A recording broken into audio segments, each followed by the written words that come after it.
Bienvenue à la Ligue des Cinévores et c'est Maxime aujourd'hui qui anime le show. Le premier depuis le... Top 10? Le top 10 de l'an passé, à la fin de l'année. C'est moi qui anime parce que je le désirais qu'on fasse un spécial MCU pour fêter les 11 ans et la conclusion que Endgame a pu apporter à l'univers cinématographique, point, je pense qu'on pourrait dire ça. Ouais. Et je trouvais ça important qu'on fasse un spécial. On va vraiment aller de long en large, on va résumer les films.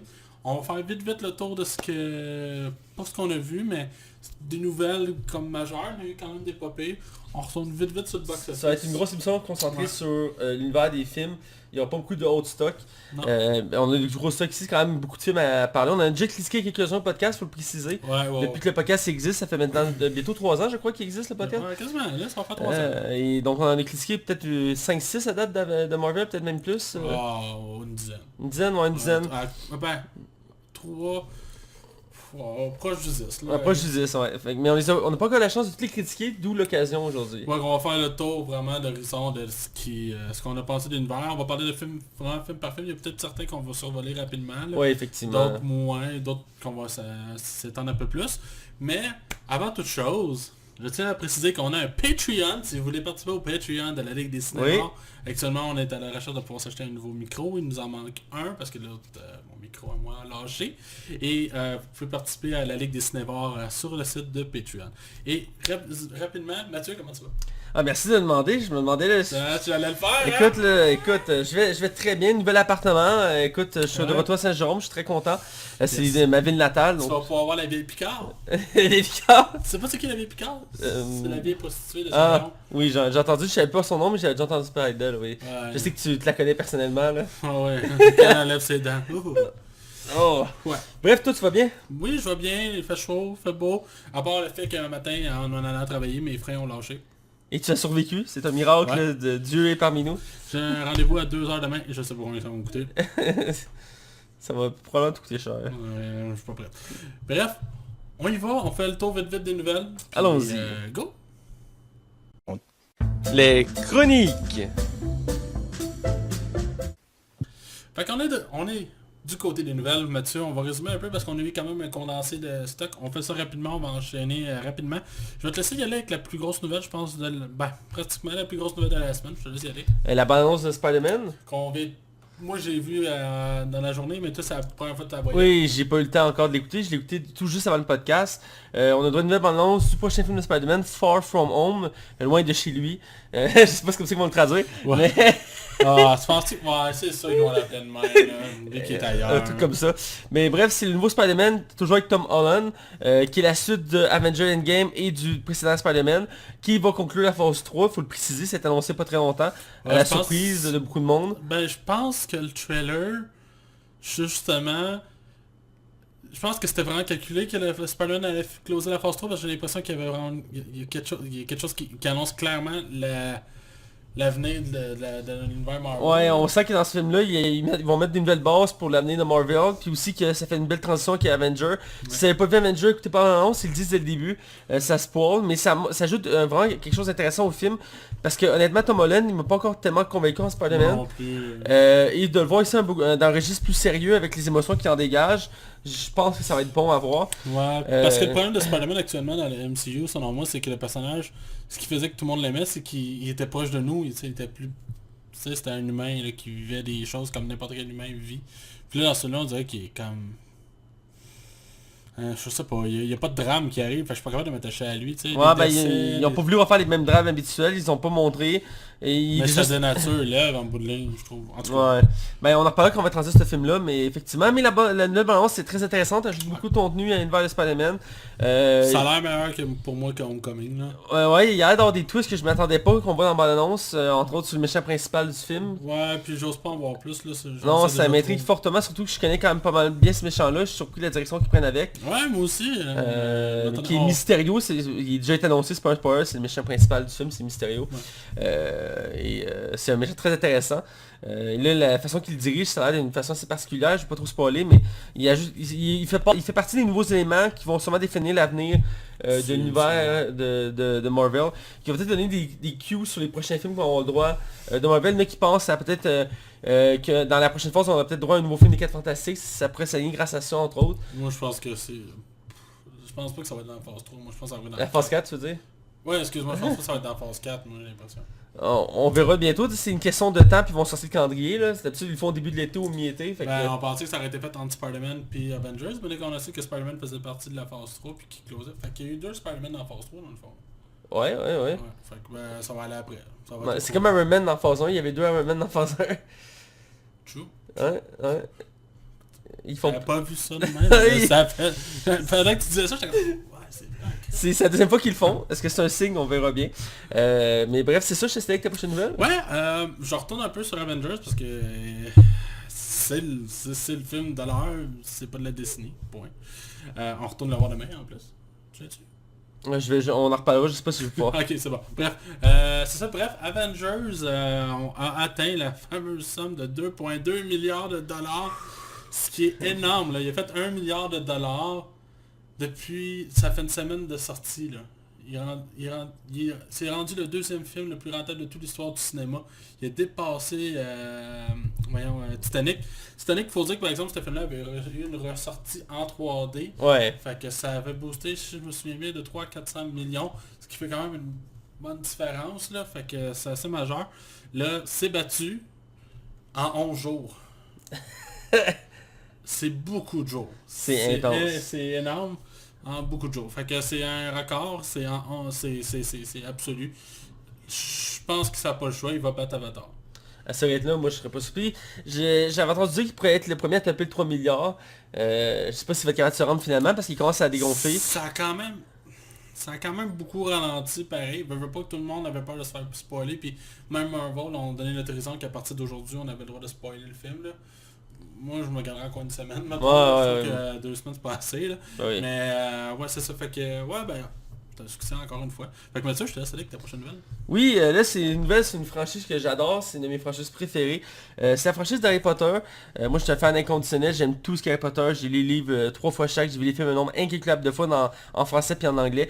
Je suis allé au parc d'attractions d'Harry Potter. Je collectionne les choses d'Harry Potter. Bref, je suis un grand fan d'Harry Potter. Et qui a annoncé une préquelle dans le nouvel Harry Potter. J'étais très emballé. Au début, c'était censé, je pense, un film, puis 3 films, puis 5 films. Maintenant, c'est 5 films. On a le droit à 2 films, Les Animaux Fantastiques 1 et 2. Le dernier était Les Animaux Fantastiques, Les Crimes de Grindelwald. Et avec comme Johnny Depp comme grand méchant des films. Et là, c'est au sujet du prochain qui a été reporté, on en a parlé il n'y a pas très longtemps. Il était reporté d'un an, il va se sortir en 2021. Il se laisse du temps pour travailler le film. C'est quand même justifié. Ouais, puis c'est toujours bon. Hein. C'est toujours bon, c'est rien de perdu. C'est toujours en novembre, mais dans 2 ans, en 2021. Et la nouvelle qui vient de sortir, c'est que la plupart du casting a été re-signé pour les prochains films. Sauf un des acteurs principaux qui est quand même important dans le casting, qui est Johnny Depp, qui n'a pas encore signé son contrat.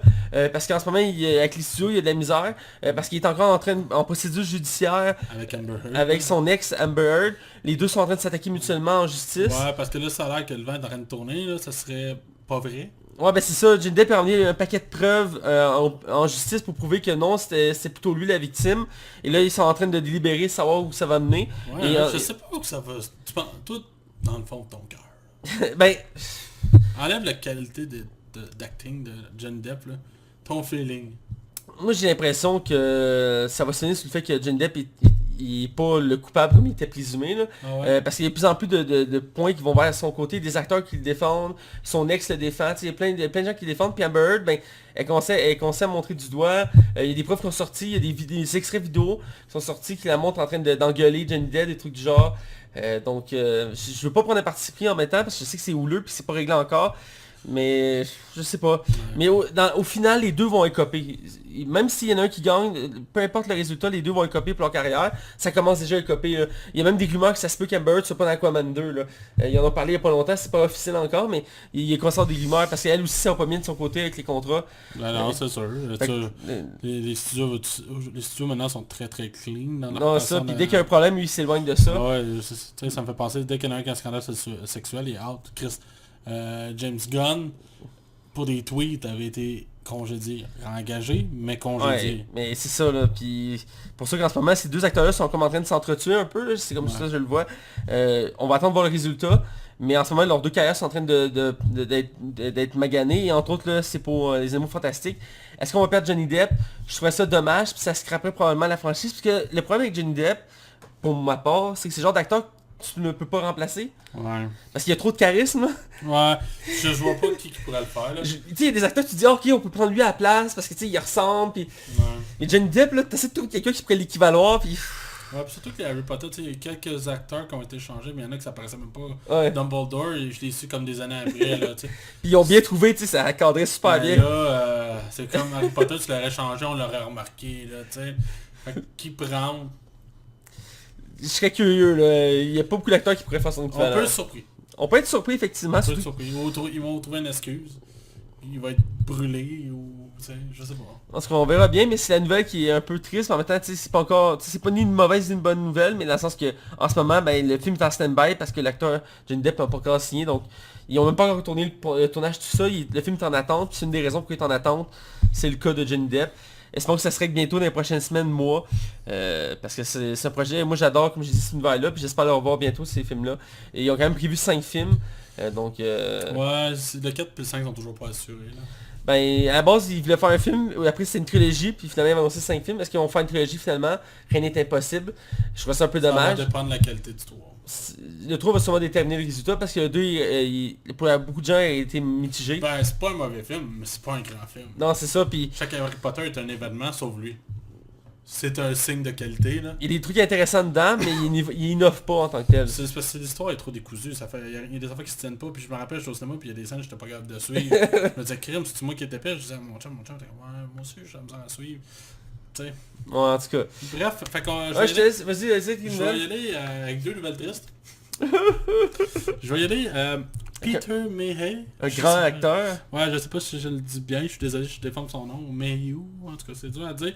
C'est le fameux acteur qui a incarné Chewbacca jusqu'à l'épisode 7 dans l'univers de Star Wars. Il était là dans tous les autres films sauf Han Solo, à moins que je me trompe. Ben, il me semble dans le 7, c'était pas lui non plus. T'as pas lu dans le 7? Non, depuis le 7, c'est un joueur de basket, genre suédois qui le fait. Il me semble que c'était dans le 7, mais... Ben, il était là comme consultant, il me semble, là, mais c'était plus lui qui faisait le costume, parce qu'il avait des grosses douleurs aux jambes, un truc comme ça, au dos. Ok. Puis ça faisait des années qu'il avait de la misère à faire des efforts physiques. Puis il me semble depuis le 7, ils ont pris un joueur de basket, je pense qu'il est suédois, mais je suis pas sûr à 100%, mais c'est genre un des gars les plus grands au monde. Là. Ok. Puis c'est une des raisons pour ils l'ont pris, parce qu'à la base l'acteur qu'on parle, Ah ouais, c'est lui qui l'a fait. Ah, c'est lui qui l'a fait? Mais je sais que je pense que c'est pas lui qui l'a fait. Double Jonan Potter de caractère de scène d'action. Ouais, les scènes d'action. C'est lui. Ouais. Les scènes d'action, c'est le gars, je te parle, le joueur de basket. Mais c'est lui qui a pris le relais après. Mais tu sais, non, mais Mr. Mayhew est décédé, il avait 74 ans. Là. Ouais. C'est une bonne vie là, pour un bon monsieur. Là, Ouais, oui, puis c'est un acteur qui n'est pas très connu à la base, puis toujours aujourd'hui, parce que son rôle principal, c'est Star Wars. Puis, je veux dire, il était dans un costume, puis il parle pas en tant que tel, tu sais. Non, c'est ça. Il fait des bruits, mais il était dans toutes les œuvres de Star Wars qui sont sorties jusqu'à nos jours, sauf quelques exceptions. Mais exemple, il y a un film obscur qui existe, que j'ai déjà vu des extraits, c'est Le Retour des Ewoks, qui était comme, je pense que c'est comme un film qui se passe après le 6, mais genre pendant le 6 en mettant en tout cas, puis c'est sur la bande Ewok, puis on voit Chewbacca autour dedans, ou le fameux épisode de Noël de Chewbacca dans sa famille, puis t'as Han Solo qui est là, puis... j'ai vu des extraits sur le Bazar du Grenier, j'avais jamais vu des extraits avant, mais le Bazar du Grenier, non, c'est le joueur du Grenier, c'est amusé à le décortiquer, puis c'est n'importe quoi, c'est dégueulasse. Mais ouais, c'est un acteur un grand acteur qui est mort, qu'on ne peut parler, c'est un peu comme à l'époque, un acteur qui faisait R2D2 est mort, parce que oui, il y avait un acteur qui faisait R2D2, jusqu'à l'épisode 2 je pense, à partir de là il était fait à l'ordinateur. Puis ce qui arrive, c'est que c'est une vieille trilogie, la première trilogie, des années 70, je pense le premier 76. C'est plate, mais c'est le temps, là. À un moment donné... Quasiment 50 ans, ça fait combien d'années 70, mettons 76, mettons on va arrondir à 80 là. 39. Fait à peu près 40 ans au moins là. 40, pas loin de 45 même, fait que écoute, il y a du temps. J'ai encore de la peine pour Carrie Fisher, là. Je pense pas tout à fait remis, là. Il commence tranquillement à s'en aller, on en a 3 qui sont partis du casting original. Mark Hamill, il a l'air encore en forme. Puis Harrison Ford, ben, il était intuable. Ouais, parce qu'il y a plein d'accidents, mais il se sauve tout le temps. Ah oui, il y a eu comme 3 accidents d'avion dans sa vie, ça n'a juste pas de sens, puis il a toujours survécu. Mais écoute, tant mieux pour nous Il autres. est encore en forme pour faire Indiana Jones, c'est comme... Ouais, il y a quelque chose qui marche pas là-dedans, mais en tout cas, je sais, c'est clair qu'il va y avoir des doubleurs partout. Ah, c'est sûr. C'est sûr, man. Je sais pas ce qu'ils vont faire. Ils vont le rajeunir à Ça l'ordinateur. sort quand Indiana Jones, c'est l'année prochaine ou Il voilà? me semble qu'il a dit 2021, là. Juillet 2021. C'est bon, hein, il me semble que c'est loin. Il était censé être en 2020, mais il l'a reporté. Puis à la base, c'est censé être un reboot, finalement non. Fait que là, finalement, c'est le 5, c'est toujours... Le 8 juillet 2021. Ouais. Il va le tourner probablement à la fin de l'année ou au début de l'année prochaine. Ouais. Hein? Moi, j'aurais aimé Chris Pratt. Chris Pratt. Ouais. Bref, on va aller avec ma dernière nouvelle. En fait, c'est une sorte... On a eu le droit à la bande-annonce de Sonic, puis moi je t'avais dit, je suis quand même optimiste, ça n'a pas l'air complètement fou, mais c'est pas l'air complètement génial non plus. Et il y a eu beaucoup de critiques. À moins de vivre dans l'arrêt d'une roche, vous l'avez jamais remarqué, le film a été beaucoup critiqué avant même que quiconque ait vu le film. Ben oui. La bande-annonce nous montrait un Jim Carrey qui cabotine encore, mais moi j'aime ça, là, Jim Carrey, je peux en prendre la dose. Le gros problème qui a vraiment dérangé beaucoup de monde, c'est le design de Sonic. Il y a eu beaucoup de fanmates qui ont comme remodelé le personnage pour montrer, écoute, t'aurais pu faire ça, puis ça aurait été carré, puis ça aurait été plus fidèle, puis il y a personne qui serait choqué. Ce qui est absolument vrai. Moi, le design m'a vraiment pas dérangé. C'est sûr que c'est pas le plus beau design que j'ai vu, là. Je veux dire, peut-être moi qui est trop optimiste, mais je trouve que c'était vraiment pas si pire. Là, c'est officiel. Je pense que le film sera repoussé de 4 à 5 mois à cause de ça. Ils refont le design au complet de Sonic de A à Z pour qu'il soit plus proche de l'univers des comics, des jeux vidéo. Il y a des comics sur Sonic. Ah ouais, j'imagine, il y a des séries pis tout, fait que ouais. Les séries animées, c'est les pires. Ouais. C'est juste parce que je comprends aussi que le problème qu'on a, c'est que le film est souvent comparé à celui de Pikachu qui sort ce vendredi. Le film, c'est parce que Pikachu il est tellement bien fait que tu dis, écoute, tu fais la même affaire, ça va pogner. Ben, il y a plusieurs films qui sortent bientôt ou actuellement qui sont dans le même style. Il y a, comme tu dis, Pokémon Pikachu, il y a Sonic Compare, il y a même aussi Dora pour certains éléments aussi qui cadrent là-dedans. C'est des films qu'on s'attend pas à voir en film comme ça, en vrai, mais qui tentent l'expérience. Et ça marche pas tout le temps, même souvent ils se mettent la gueule.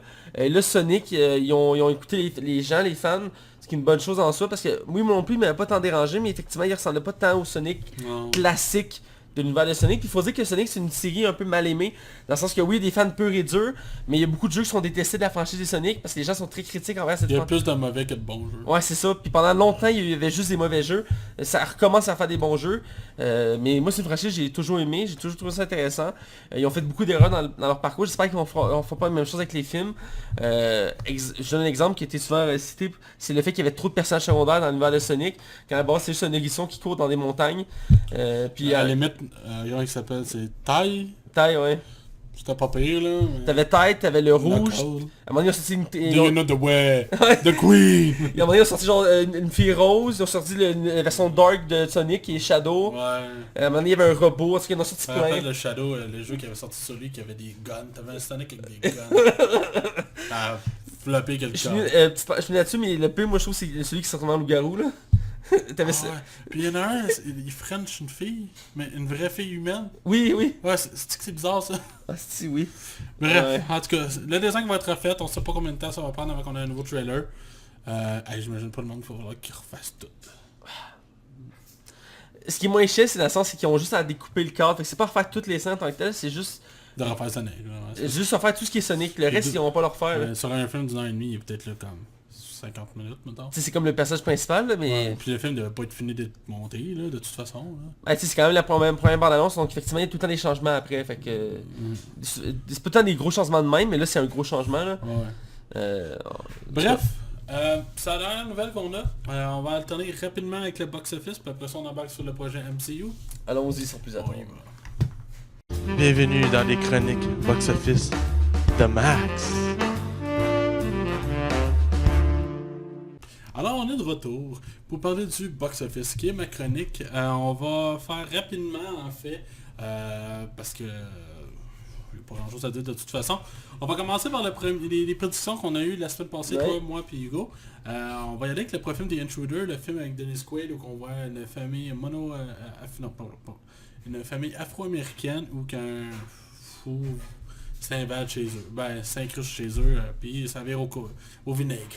Ouais. Et on peut être fier, Mathieu, parce que toi, tu as prédit 10 millions de dollars. J'ai prédit 10 millions de dollars. Et Hugo, encore plus pessimiste que nous autres, a prédit 5 millions de dollars.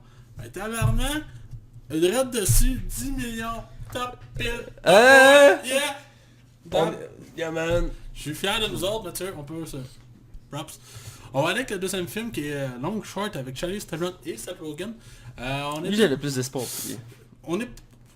T'es le plus haut, mais ça reste quand même... T'es pas tant loin. Non, ouais. Moi puis Hugo, on se bat pas mal. Non, Mais Hugo, c'est le gagnant, là. Ouais, Hugo, après c'est right, c'est lui qui gagnerait.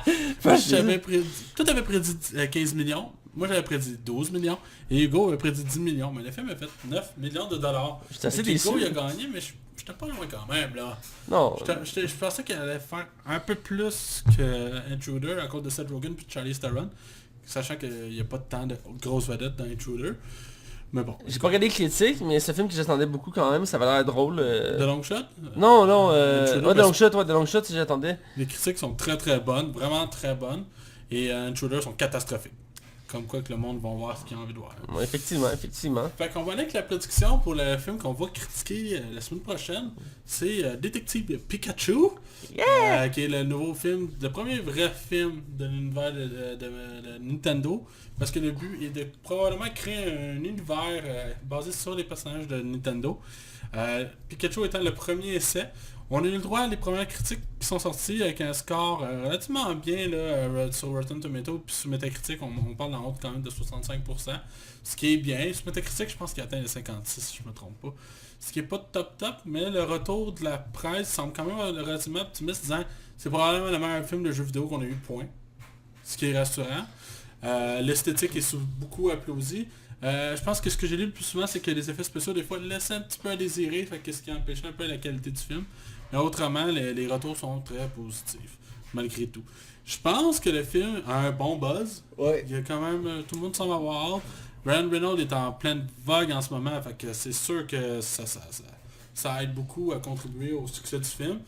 L'esthétique est là, l'humour semble là, puis le dessin des Pokémon, on va se dire, vraiment... Surprenant, il est beau. Surprenant, Pikachu, écoute, c'est lui qui est vraiment qui a l'air vraiment le mieux fait. Puis écoute, j'ai hâte d'avoir le film cette semaine. Fait que moi je prédis un 66 millions de dollars, qui est pas énorme, mais vu que c'est une nouvelle franchise, vu que les critiques sont pas extraordinaires, je crois. Mais c'est ça qu'il y a eu la vague Pokémon Go, ce qui pourrait comme peut-être fucker mes chiffres. Mais je fais que 66 millions de dollars. Toi Mathieu, tu y vas avec combien? Je suis beaucoup plus optimiste parce que je crois que Pokémon est une des plus grandes franchises de la Terre, point. Puis il est toujours pas place. Il y a eu tout le temps des regains, autant avec les jeux vidéo, les jeux de cartes, Pokémon Go qui est sorti il n'y a pas si longtemps quand même encore. C'est toujours très populaire. Donc je crois que ça va faire un bon buzz. Donc je vois qu'il y a 90 millions. Ce qui peut pas être quand même excessif, mais je pense que ça va être un succès comme film. C'est très accessible selon moi. Alors, on va y aller aussi avec la prédiction d'Hugo qui nous a envoyé par courriel. Très surprenant. Très surprenant. Je trouve qu'il y a des couilles, notre Hugo. Ouais. Lui, il croit que 3,25 serait le prix du box-office de Pikachu. Il aurait peut-être fallu dire que les billets de film commencent genre à 7$. Il sait pas, laisse-le faire. Fait que... bref, c'est ce qu'on prédit pour Pikachu. On va aller maintenant dans le crunch, le gros morceau, le premier spécial de la Ligue des Cinévores. On y va avec le spécial MCU. J'espère que vous allez aimer ça. Attention, vous rentrez dans la zone spoiler. Attention, vous rentrez dans la zone spoiler. Alors, on est du côté spécial MCU. Yeah! Et on va faire le tour, dans le fond, de phase par phase, film par film. Comme je vous dis, il y a peut-être des films qu'on va passer un petit peu à travers, là, mais autrement, on va vraiment essayer de toucher le long en large. Et à la fin, on fera peut-être un résumé de ce qu'on... nos impressions de l'Infinity Gauntlet Saga, je crois que ça s'appelle. Ou c'est Infinity Gauntlet Saga, ouais. L'Infinity Stone Saga. Ou, quelque chose comme ça. Hein. Ouais. Bref, on va commencer vraiment par la phase 1. On part vraiment du début avec le premier film. Le film qui a tout lancé et qui a permis à cet univers-là. Il fallait commencer fort et puis il fallait commencer bien. Il fallait absolument que si on voulait que cet univers se crée, il fallait que ça soit bien fait. Et on va commencer avec le tout premier film qui est Iron Man 1, réalisé par M. Jon Favreau, qui jouera dans le film aussi. Un scénario signé par Mark Fergus, Hawk Ottby, Art Markham et Matt Holloway. On a aussi au montage Dan Lebenthal, mettant en vedette Robert Downey Jr. et bien entendu Gwyneth Paltrow qui seront les deux têtes d'affiche du film. Et on pourrait commencer par ce qu'on a pensé vraiment du film en ensemble, de ce qu'il a pu apporter au MCU. Et je te laisse aller pour starter le bal, Mathieu. Oui, quand même mettre en contexte, Iron Man 1, on l'a peut-être déjà mentionné, mais à la base, Robert Downey Jr. n'était pas censé être l'acteur du casting. Il faut dire qu'à l'époque, sa carrière commençait. Il avait fait le Tonnerre sur les tropiques, oui, qu'il avait remis populaire. Non, je pense que Tropique c'est après Iron Man. Ah, c'est après? Mais il a fait Kiss Kiss Bang Bang. Ouais, il avait fait Kiss Kiss Bang Bang. Avec Sean Black. Il est en train de remonter parce qu'il a une passe très sombre dans sa vie. Ouais, il a fait de la prison à cause de la drogue, tout ouais. ça, là, je sais pas tous les points. Mais... Puis il avait une bonne carrière au début, puis il l'a scrappé, puis il était chanceux de pouvoir la refaire.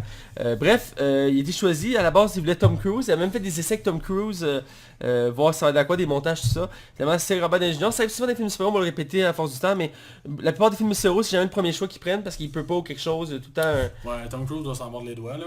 Probablement. Possible pour lui. Ouais, il y a toujours sa franchise Mission Impossible. Mais bref, Robert Downey Jr. Iron Man, c'est magnifique. C'est un de mes films préférés de toutes les phases. C'est un des Je meilleurs. m'étonne jamais de l'écouter. Je l'ai écouté un nombre... Je pense que c'est lui que j'ai vu le plus souvent dans tout l'univers Marvel. Je pense que ouais, moi aussi.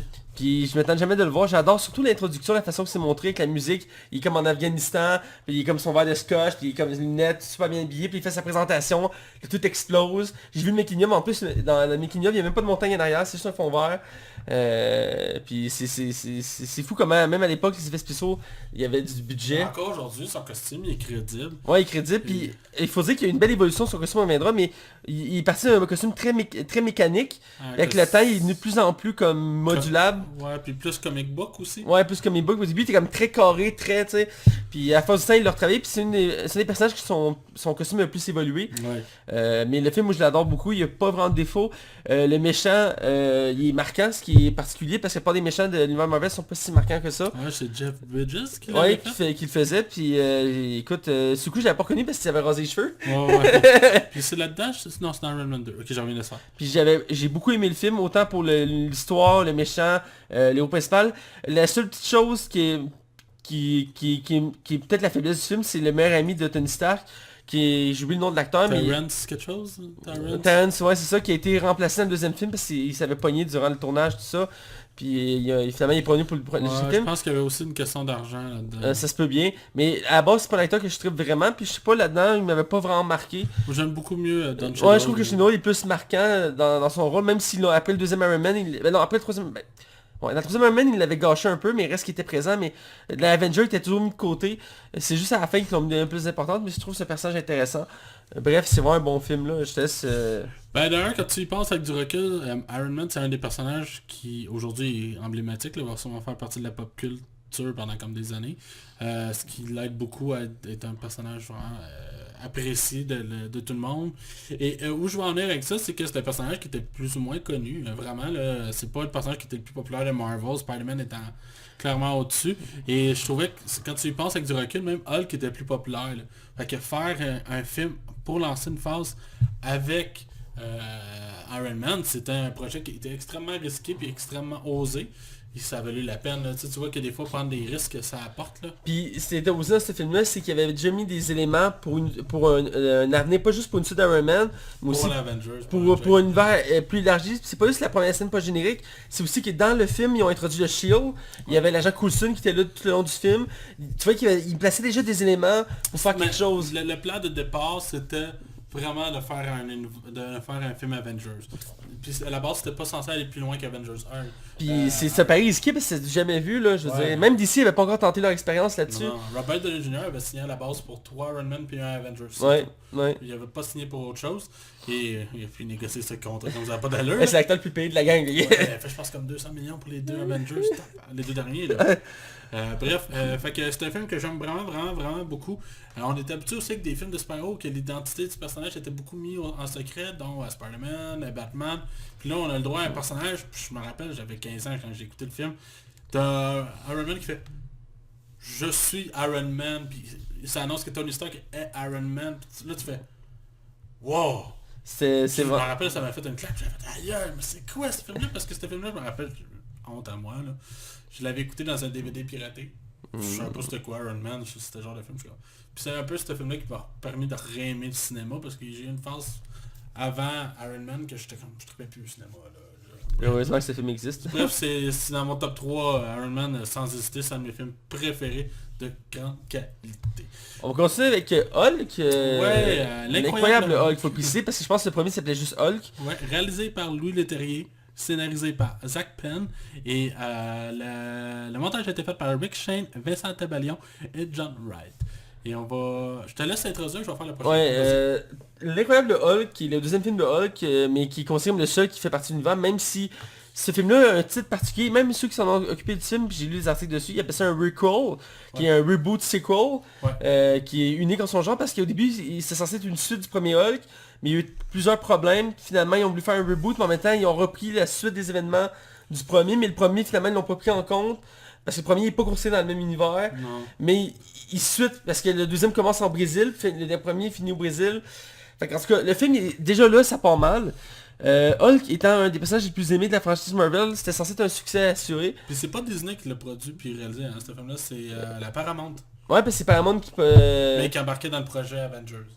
Okay, ben c'est Universal Pictures qui possède Hulk. Je me fous c'est Universal qui a lancé le film d'abord. Ben je sais que Hulk et Namor entre autres appartiennent à Universal Pictures. Puis que c'est à partir de ce film là qu'ils ont arrêté de faire des films de super-héros. Parce que ça marchait pas que les Hulk ont scrappé. Mais bref, tu supposais que ce film Hulk là, c'est pas un film tant mauvais en soi, c'est un peu comme le film Batman vs Superman de DC. C'est la bête noire un peu de la famille. C'est la bête noire de la phase 1, là, point. Là. Ben, il n'y a pas d'autres films, dans les 3 phases, aucun film qui légalise en termes de défauts. Là. Alors, moi j'en ai un.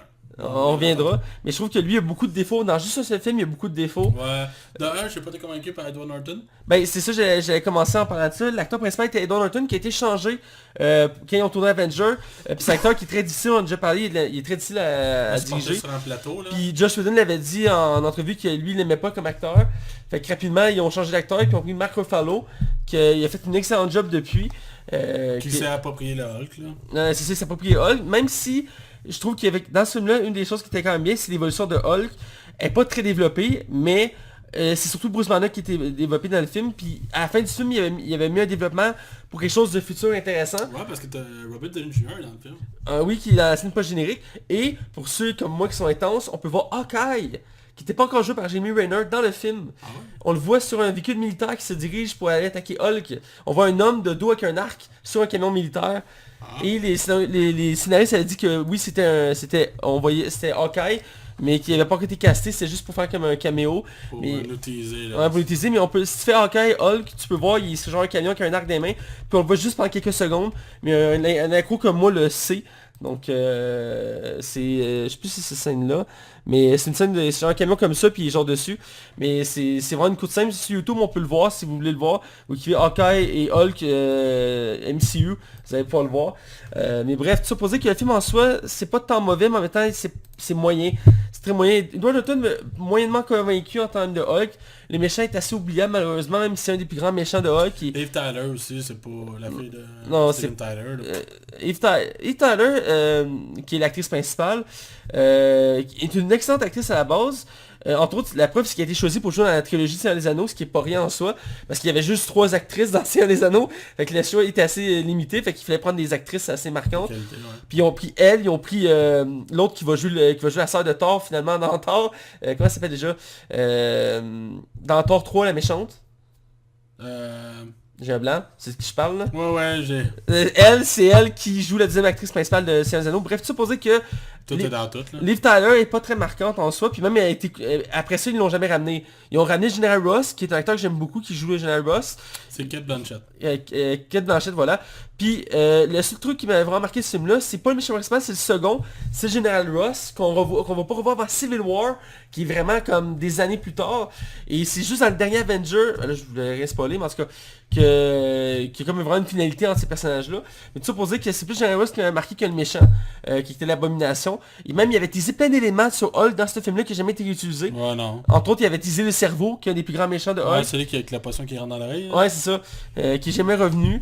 Il y avait plein d'idées, mais finalement tout est tombé à l'eau. Mais la raison pourquoi il n'y a pas eu de suite, c'est pas tant la qualité du film, c'est le box-office, il est pas C'est lui Ce qui a qui, moins bien était, ce marché. qui était étonnant, c'est qu'à l'époque, Hulk, c'était un des personnages les plus populaires de Marvel. Ouais, le monde se rappelait trop de Ludwig Ang, fait que ça... Ouais. Ça a pas aidé, mais bref, pour moi, c'est très mitigé. J'ai pas retenu beaucoup de bons éléments de ce film-là, à part le General Ross. Même l'animation de Hulk était correcte, mais elle manquait De punch. de punch d'émotion. Très CGI, il paraît beaucoup. Très CGI, beaucoup moins quand même que le premier Hulk dans le premier film, qu'on voyait clairement que c'était un fond vert sur fond vert sur fond vert. Mais le Hulk de Avenger était déjà beaucoup plus travaillé, puis c'est quoi à dire, mais le Hulk de Avenger, il ressemble plus à l'acteur que le Hulk de... Ouais. Parce que le Hulk, ils ont comme peut-être comme... Quand ils ont dessiné Hulk pour ce film-là, ils ont pas dessiné en pensant qu'il allait ressembler à l'acteur. Ils ont juste dessiné Hulk comme il devrait ressembler dans les BD. Fait que quand il se transforme, on n'a pas l'impression de voir l'acteur. Non, ouais. Puis ça, c'est quelque chose qui m'a dérangé, que quand je lisais la version d'Avengers, là, je il pouvait faire ça, puis ça marche bien mieux. On a vraiment l'impression que c'est Bruce Banner qui est Hulk, même si on voit qu'il y a comme deux personnalités, puis c'est Lou Ferrigno qui fait la voix de Hulk, qui est lui qui le faisait dans les années 70, c'est toujours lui qui fait la voix de Hulk, qui fait un caméo d'ailleurs dans Hulk, dans le film Hulk, c'est un gardien de sécurité où il y a les laboratoires, où qui fait son sérum. D'ailleurs, c'était une bonne intrigue, ça, je trouve ça intéressant, qu'on n'a jamais voulu réutiliser, c'est le fait qu'il cherchait un sérum pour se guérir. Après ce film-là, il n'a jamais cherché à faire un autre sérum. Il a toujours eu peur. Dans tous les films qu'on voyait Hulk, il avait toujours peur de Hulk. Mais il n'a jamais cherché à se soigner depuis. Ce qui était particulier. Puis je trouvais ça intéressant comme piste de solution. Mais bref, à part ça, c'est... je vais te laisser, parce que j'en ai beaucoup parlé. Puis tu dirais Iron Man 2 tout de suite après. Ouais, non, y a pas de stress. Moi, L'incroyable Hulk, c'est probablement un des films que j'ai le plus vite oublié. Je l'ai écouté, pourquoi je l'ai écouté comme 2 ans après sa sortie, là, ça a vraiment été long. Moi j'avais pas aimé lui de Ang Lee, là, je le trouvais trop beef, là, il avait juste pas de sens. L'incroyable Hulk, pour moi, c'est vrai qu'il y a des choses qui sont quand même relativement intéressantes, on peut en parler. Là. Je veux dire, je pense que les scènes que Hulk apparaît vraiment sont intéressantes, c'est bien roulé, c'est bien rythmé. Juste que le méchant principal est complètement oubliable, je trouve, moi. Il apporte absolument rien, il est méchant pour être méchant. Surtout l'acteur qu'ils ont choisi. Là. Le gars de Lie to Me, là, je me rappelle plus de son nom. Avant, je tripe pas trop, mais il est venu faire des rôles de méchant, puis sa gueule, c'était comme... Ouais, bah, c'est Tim Roth qui cherchait son nom, mais ouais, c'est... William Hurt il est plus marquant, puis c'est lui qui fait genre le général d'armée qui est le seul acteur qui était resté. Ouais, c'est ça. Parce que ce film-là compte, là, même s'il en fait pas mention. Moi, j'aurais aimé ça que Liv Tyler revienne. Ça a été cool. Ça faire un triangle amoureux avec Black Widow et Hulk, je trouve que ça aurait été super intéressant. Bref, ça s'est pas fait. Moi, c'est un film que je trouve très oubliable. Correct, tu passes un bon moment pendant que tu l'écoutes, mais tu vois qu'il y a comme un gros potentiel qui a été manqué. Je sais pas plus grand chose à dire dessus. Mais c'est Iron Man 2. On va y aller avec Iron Man 2. C'est le premier Marvel que moi je suis allé voir au cinéma. Dans l'univers MCU, là, j'ai été voir Spider-Man avant. Là. Mais Iron Man 2 qui a été réalisé par encore Jon Favreau qui est aussi acteur dans le film. On a un scénario par le mari de... comment elle s'appelle la fille qui joue dans Friends.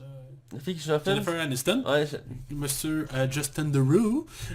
Et ça a été... le montage a été fait par Dan Nebatal et John Person qui avait justement monté le premier Iron Man. Iron Man 2, c'est probablement lui que j'aime le moins de tout. Il faut préciser que dans ce cas-ci, le premier film de Jon Favreau, c'était comme un contrat qu'il faisait, puis vu que ça a marché, le deuxième, ils ont dit, on te laisse plus de liberté. Ouais. Fait qu'il s'amusait à ajouter plein d'affaires. Mais le film a été fait en moins de 8 mois. C'est très très très court. Écoute, on a quand même un casting qui est intéressant. Là. On a eu le droit à monsieur... C'est là qu'on a introduit Black Widow avec Scarlett Johansson. Ouais. On a Mickey Rourke qui venait de sortir, je pense qu'il venait de gagner un Oscar, puis là il arrivait en tant que méchant, qui avait l'air... Il jouait en même temps dans les sacrifiés. La même année, il jouait dans les sacrifiés. Puis il y avait une bande-annonce. Dans la bande-annonce, le méchant-là avait l'air badass en temps. On reviendra. Samuel Jackson. Ouais, Samuel Jackson qui avait un rôle plus important. On a Sam Rockwell qui est un acteur que j'aime beaucoup, j'étais content de voir. J'adore cet acteur. Et Robert Downey Jr. Et Don Cheadle qui reprenait le rôle de War Machine, qui était vraiment l'introduction de War Machine. Ouais. C'est un film malheureusement que je trouve de très petite qualité, je ne l'aime pas. Je me rappelle quand j'ai été voir au cinéma, je n'ai pas aimé le film. Le problème d'Iron Man 2 selon moi, c'est que le film essaie d'introduire beaucoup trop de choses. On aborde pour la première fois l'alcoolisme de Tony Stark, puis finalement ça va être abandonné par la suite, ce que je trouve un peu dommage. Je trouve vraiment que le problème c'est ça, là, il y a trop de choses qui se passent en même temps. Tu as l'introduction pour Avengers qui s'en vient, tu as l'histoire avec Scarlett Johansson qui embarque, on sait qui sort un peu de nulle part. T'as aussi le méchant qui est finalement très très très fade.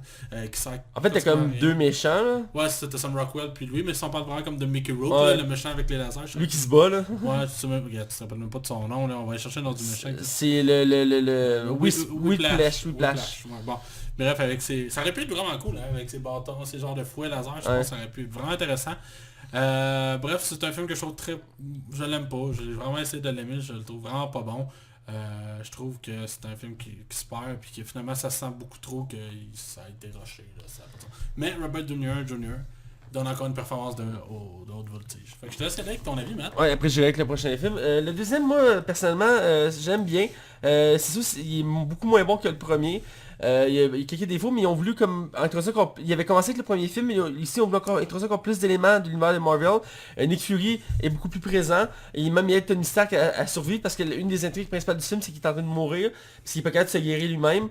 Et on a aussi l'introduction d'un autre personnage de Marvel très connu, qui est Black Widow, qui va donner la femme principale de l'univers de Marvel, qui est très intéressante. Scarlett Johansson, qui d'ailleurs qui était pas le premier choix aussi, je vais répéter encore. C'était Emily Blunt. Actrice, vu, par exemple. Actrice britannique qui en ce moment est vue pour faire la femme invisible s'il ferait un nouveau 4 Fantastique. Ils ont sorti des fans or et je trouve qu'elle fait très bien quand même dans le rôle. Ben, je mettrais que son mari, là, John Krasinski. Qui ferait Monsieur Fantastique. Ça, moi je le verrais. Les deux feraient super bien. Ironiquement, John Krasinski était censé faire Captain America. Il était aussi dans les choix, ouais. C'était même le premier choix. C'était pas Brad Pitt le premier choix? Non, je pense que je suis pas mal sûr que c'était lui le premier choix. Ah, ça se peut bien, ça se peut bien. Mais bref, le film en soi, je l'ai trouvé divertissant, mais il était pas aussi profond que le premier. Il y a des défauts, on le sent qui est, comme tu dis, qui est quand même rushé. J'ai des scènes que j'ai trouvé particulièrement assez intéressantes, qui ont jamais... j'ai jamais vu des scènes aussi particulières dans d'autres films. Ben, j'en ai vu des similaires, mais il y a entre autres la scène qui doit aller au Sénat, Ouais. se justifier. Parce que là, il commence à avoir des héros, puis là, lui, il faut qu'il se justifie pourquoi il a le droit d'avoir l'armure, puis pas les autres. Puis le gouvernement fait comme, non, donne-nous l'armure à nous, on est le gouvernement, on va s'en occuper. Fait non, puis il explique pourquoi c'est dangereux de laisser de telles armes à des gouvernements. Puis j'ai bien aimé ces scènes-là, parce qu'en parallèle, on a Justin Hammer, qui joue par l'excellent acteur, que j'aime beaucoup, qui va faire le côté méchant, qui va essayer de s'approprier la technologie. Et vraiment, il y a une belle confrontation entre les deux, la scène est vraiment bonne, je trouve que c'est une des meilleures scènes du film. Et... En fait, autant que je trouve que c'est un petit peu... rapide, je trouve que c'est évincé rapidement du film. Ça amène aussi, c'est ce qui crée War Machine en bout de ligne. Ouais, parce qu'il va comme se distinguer il va vouloir se distinguer de Tony Stark, ça va créer un autre héros qui est War Machine, qui avait été teasé dans le premier. Là, avec un autre acteur qui, je trouve, mieux là-dedans, John Shield, qui va être là jusqu'à la fin, qui est très bon là-dedans, qui fait un bon personnage plus terre à terre. C'est comme il est même ami Tony Stark, mais il est comme sa conscience. Plus humain, là. Il est plus humain, il est plus... moins douchebag que l'autre. C'est ça, puis il est tout le temps là pour rappeler à Tony Stark, arrête de faire ça, tu sais, arrête là. Arrête, puis... Je le trouve plus attachant aussi. Il est très attachant, mais pour Tony Stark, pour l'histoire en tant que tel, le méchant principal est assez oubliable. Je me souviens beaucoup plus de Justin Hammer, qui lui était comme le gars en arrière qui tirait les ficelles, qu'on n'a jamais revu, à part qui a été teasé dans d'autres films puis dans d'autres séries. Mais on l'a jamais revu, ce qui est dommage, je le trouvais très intéressant. J'espère le revoir dans le troisième film. C'est dans Infinity Saga, c'est écrit ça. Ah, ok, ça se peut.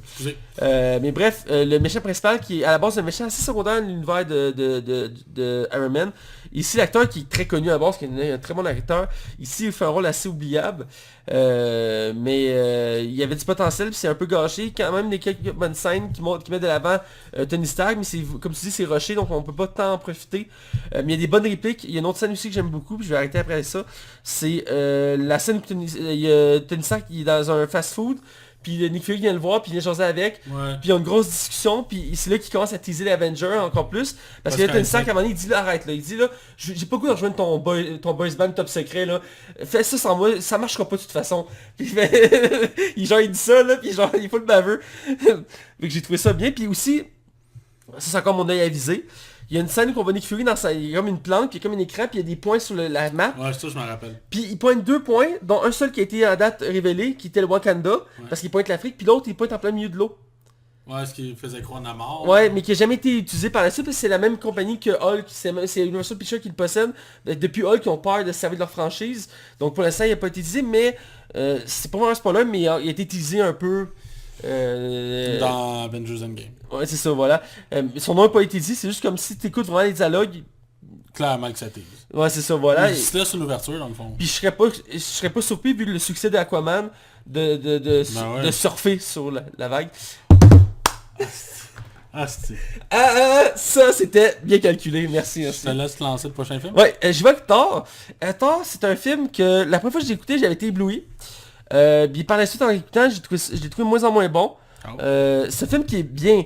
L'acteur qui a été choisi pour Thor, encore une fois, c'était pas le premier choix. Lui, par contre, je sais plus c'était qui le premier choix pour Thor. Je l'avais déjà lu.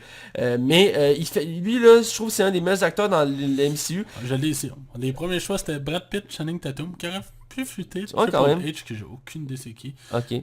Charlie... Challenge, je l'avais quand même vu. Ouais. Alexander Skarsgård, Daniel Craig, un peu trop vieux.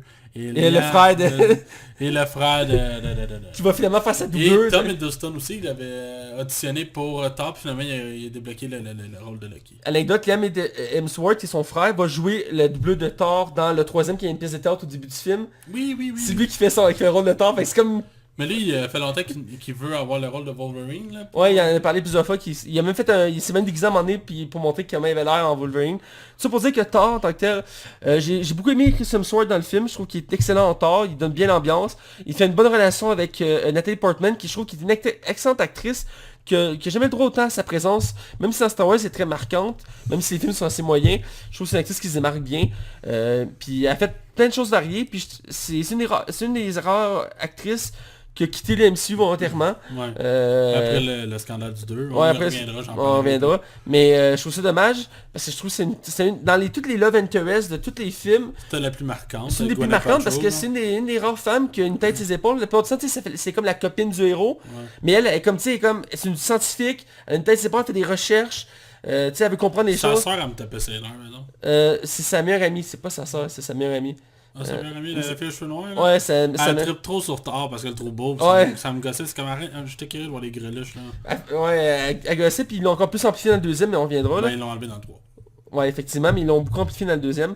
Mais ça pour dire que Thor, en tant que tel, l'histoire est intéressante, la mythologie est bien respectée, il y a une belle introduction, on voit une belle bataille, mais après, ce qui en suit, durant le fait qu'il est sur Terre et il a plus son marteau, il y a des longueurs. Ouais. Il y a des longueurs qui viennent gossantes, même si ça amène une belle scène où quand il essaie de récupérer son marteau, il y a une belle scène d'émotion que tu vois, il est comme désemparé, parce qu'il a toujours tout ce qu'il voulait. Tu sais, c'est comme c'est un dieu, tu sais. C'est dur à... Tu sais, c'est un autre univers, là, on a vu des héros humains, puis il nous emmène un dieu, tu sais, moi à l'époque je capotais, il me montrait un dieu du tonnerre avec son marteau, puis je les éclaire. Moi je pensais que ça allait être un navet à la base de film-là. Ben, moi honnêtement j'avais capoté parce que, comme anecdote à l'époque, les gens croyaient pas qu'il y avait des scènes à la fin des génériques. Ça commençait. Et j'avais insisté à mes amis, puis j'avais été voir Iron Man 2 au cinéma, puis j'avais réussi à convaincre mes amis de rester, toute la salle s'avait vidé. On était comme 4 à attendre, puis à la fin, ils me croyaient pas. J'étais comme, attendez, au pire, là, je vous paye une bière, un truc du genre après. Puis ils me croyaient pas, puis à la fin, on avait la scène où on voyait le désert, puis on voyait le marteau de Thor planté dans le sable. Puis t'avais Phil Coulson qui arrivait, fait, Nick, on l'a trouvé. Puis j'étais comme, oh my god, c'est Thor, c'est Thor. Puis là, je savais que Thor arrivait, puis je trouvais ça malade de voir comme un dieu, voir sa puissance brute. Finalement, ils l'ont pas vraiment exploité dans le film, à part au début. Parce que le méchant final du film, c'est pas tant Loki. Loki est comme un méchant secondaire. C'est plus le gros robot. C'est comme un gros robot qui va être comme qui va l'affronter sur Terre, puis ça se passe dans un petit village. Tu sais, c'est pas à New York, tu sais, c'est un petit village, puis on n'est pas non plus à Asgard non plus. Non, on n'est pas à Asgard, puis ils ont utilisé ça après par la suite pour Iron Man 3, puis je trouve ça... Parce qu'on reviendra. Mais là-dedans, les petits villages, tu sais, c'est pas tant marquant en soi, mais ce que j'aime entre autres de ce film-là, c'est le fait, c'est son entourage, dans le sens que il y a beaucoup de personnages marquants. T'as autant Odin, que je trouve très marquant dans le film, il y a beaucoup de prestance, qui joue par un excellent acteur, puis t'as l'acteur qui fait Loki, qui est ici une découverte. Au début, il passe un peu inaperçu, mais rapidement, la film, il prend de l'ampleur. Il y a le père de Natalie Portman aussi, qui a comme un rôle important, qui est le scientifique, puis qui est genre un des pierres importants de Avengers 1. Lui, ils l'ont invincé après le premier. Là. Ben, il a disparu après Avenger Ultron. Là. Il apparaît dans Thor... Je pense que le dernier film qui apparaît, c'est Thor de Dark World, puis c'est tout. Je pense que c'est ça. Ouais. Ben, il apparaît dans Avenger Ultron, puis Thor 2, je pense c'est ça. Ouais. Puis il a été coupé au montage. Ah oui, il joue dans Ultron 2. Ouais, il y a une petite scène. Qui va avec Thor. Ouais, il va dans le bassin, puis genre... puis ouais, je trouve ça peut-être l'enlevé, que je l'aimais bien. Ouais, il était vraiment sympathique. Tu supposais que le Thor, c'est bien, mais encore une fois, c'était pas la grosse affaire. Je m'attendais à des gros combats intenses. C'est un peu à la manière de Superman, parce que tu sais, il y a des similitudes en termes de puissance, mais finalement, ils ont réduit ça à un petit village avec un robot. Mais il y a sa team autour de lui qui sont intéressants. T'avais une fille guerrière qui est Sif. T'avais une espèce de viking à grosse barbe qui jouait Punisher avant. Il avait joué Punisher dans le dernier Punisher. T'as aussi, Le blond, c'est lui qui va faire Shazam plus tard. Ouais, mais c'est pas lui qui joue dans le premier. Non, c'est ça, dans le deuxième, parce qu'il ne pouvait pas jouer dans le premier. J'avais lu ça en entrevue, il ne pouvait pas jouer dans le premier, mais c'est le premier choix pour le rôle. Finalement, il est revenu pour le 2. Mais bref, il y avait une team d'amis autour intéressante, des personnalités intéressantes, mais au final, le film, il est divertissant, mais je m'attendais à plus pour ça, mais je le préfère quand même au deuxième, définitivement. Mais il faut dire que Thor, à la base, c'est la franchise la moins forte de la gang, en termes de qualité. Le troisième a été surprenant pour ça, parce qu'il a réussi à monter un niveau assez incroyable. Mais bref, je vais te laisser relancer tout ça. Oui, bref, moi, Thor, c'est un des films que j'aime vraiment beaucoup d'amour. Je trouve vraiment que... D'ailleurs, la seule affaire qui me gosse vraiment, c'est le look de Thor là-dedans, avec ses sourcils blonds, ses cheveux plus blonds. Il y a une longue perruque blonde. Plus blonde, ouais, il est très très blond dans celui-là. Par la suite, il va venir un peu plus brun. Je trouve qu'il fait plus viking. Là. C'est un film que j'aime beaucoup parce que je trouve que, d'ailleurs, on introduit Loki, qui est un des personnages, je trouve, les plus... C'est le charisme de fou, là. J'aime vraiment ce personnage-là, puis c'est là que c'est surtout lui qui a fait le film pour moi. D'un, j'ai beaucoup aimé le monde de glace qu'on voit là, que je trouve que c'est vraiment nice. C'est vraiment cool, puis c'est là qu'on voit que l'acteur qui joue dans Bon Cop Bad Cop, là, Colin Firth, qui joue l'homme de glace, c'est le seul gars qui a fait 2 Marvel aussi.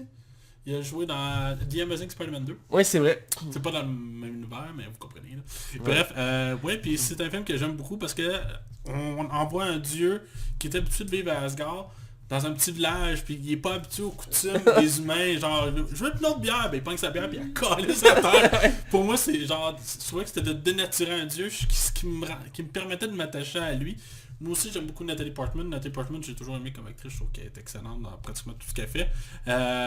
Puis j'aime vraiment beaucoup le scénario. On voit Hawkeye comme il faut pour la première fois. Ben, il avait introduit Black Widow avant, là, vu qu'Avengers ça venait tranquillement, il fallait qu'il l'introduit aussi. Oui, puis c'est bien introduit, là, je veux dire, c'est lui qui est en haut et qui essaie d'attaquer Thor, mais c'est très bref, là. La scène est plus bref que dans Iron Man 2 pour... Le film, il a un bon rythme aussi, puis je trouve ça cool, l'univers Asgard, tu sais, c'était la première fois qu'on n'avait pas vraiment vu ça au cinéma. Il faut dire que c'est très... Quand il monte la première place sur Asgard, là, c'est éblouissant, c'est tout doré, le long pont multicolore, écoute... moi je suis capoté à l'époque les effets spéciaux, je m'attendais pas à ça. Tu sens que c'est un univers qui est très vaste. 2 choses que je te dirais, c'est que il y a le pont d'arc-en-ciel qui est introduit aussi. Ouais. Puis j'ai trouvé comme bizarre comment ils ont fait que Loki meurt mais meurt pas, puis qu'il se ramasse finalement dans Avengers. Je trouve que c'est un peu plus ou moins expliqué. Puis bon, c'est pas grave, là, on n'en fera pas un drame. Puis c'était quoi l'autre point que j'avais en tête? Bref. C'est tout, c'est pas mal tout, mais c'est un film que j'aime beaucoup, j'ai eu vraiment beaucoup de plaisir, je l'ai écouté comme 2-3 fois facile. Je l'ai écouté plusieurs fois, je l'aime bien, mais bref c'est ça, je sais avec Captain America, il faut quand même enchaîner. Le prochain film, Captain America The First Avenger, qui introduit Monsieur Chris Evans. Dans son 2e rôle de Marvel aussi. Oui, après les 2 films. Les quoi de Torchman en anglais. Ouais, il faisait la Torchman dans les 2 4 Fantastiques qui ont eu lieu.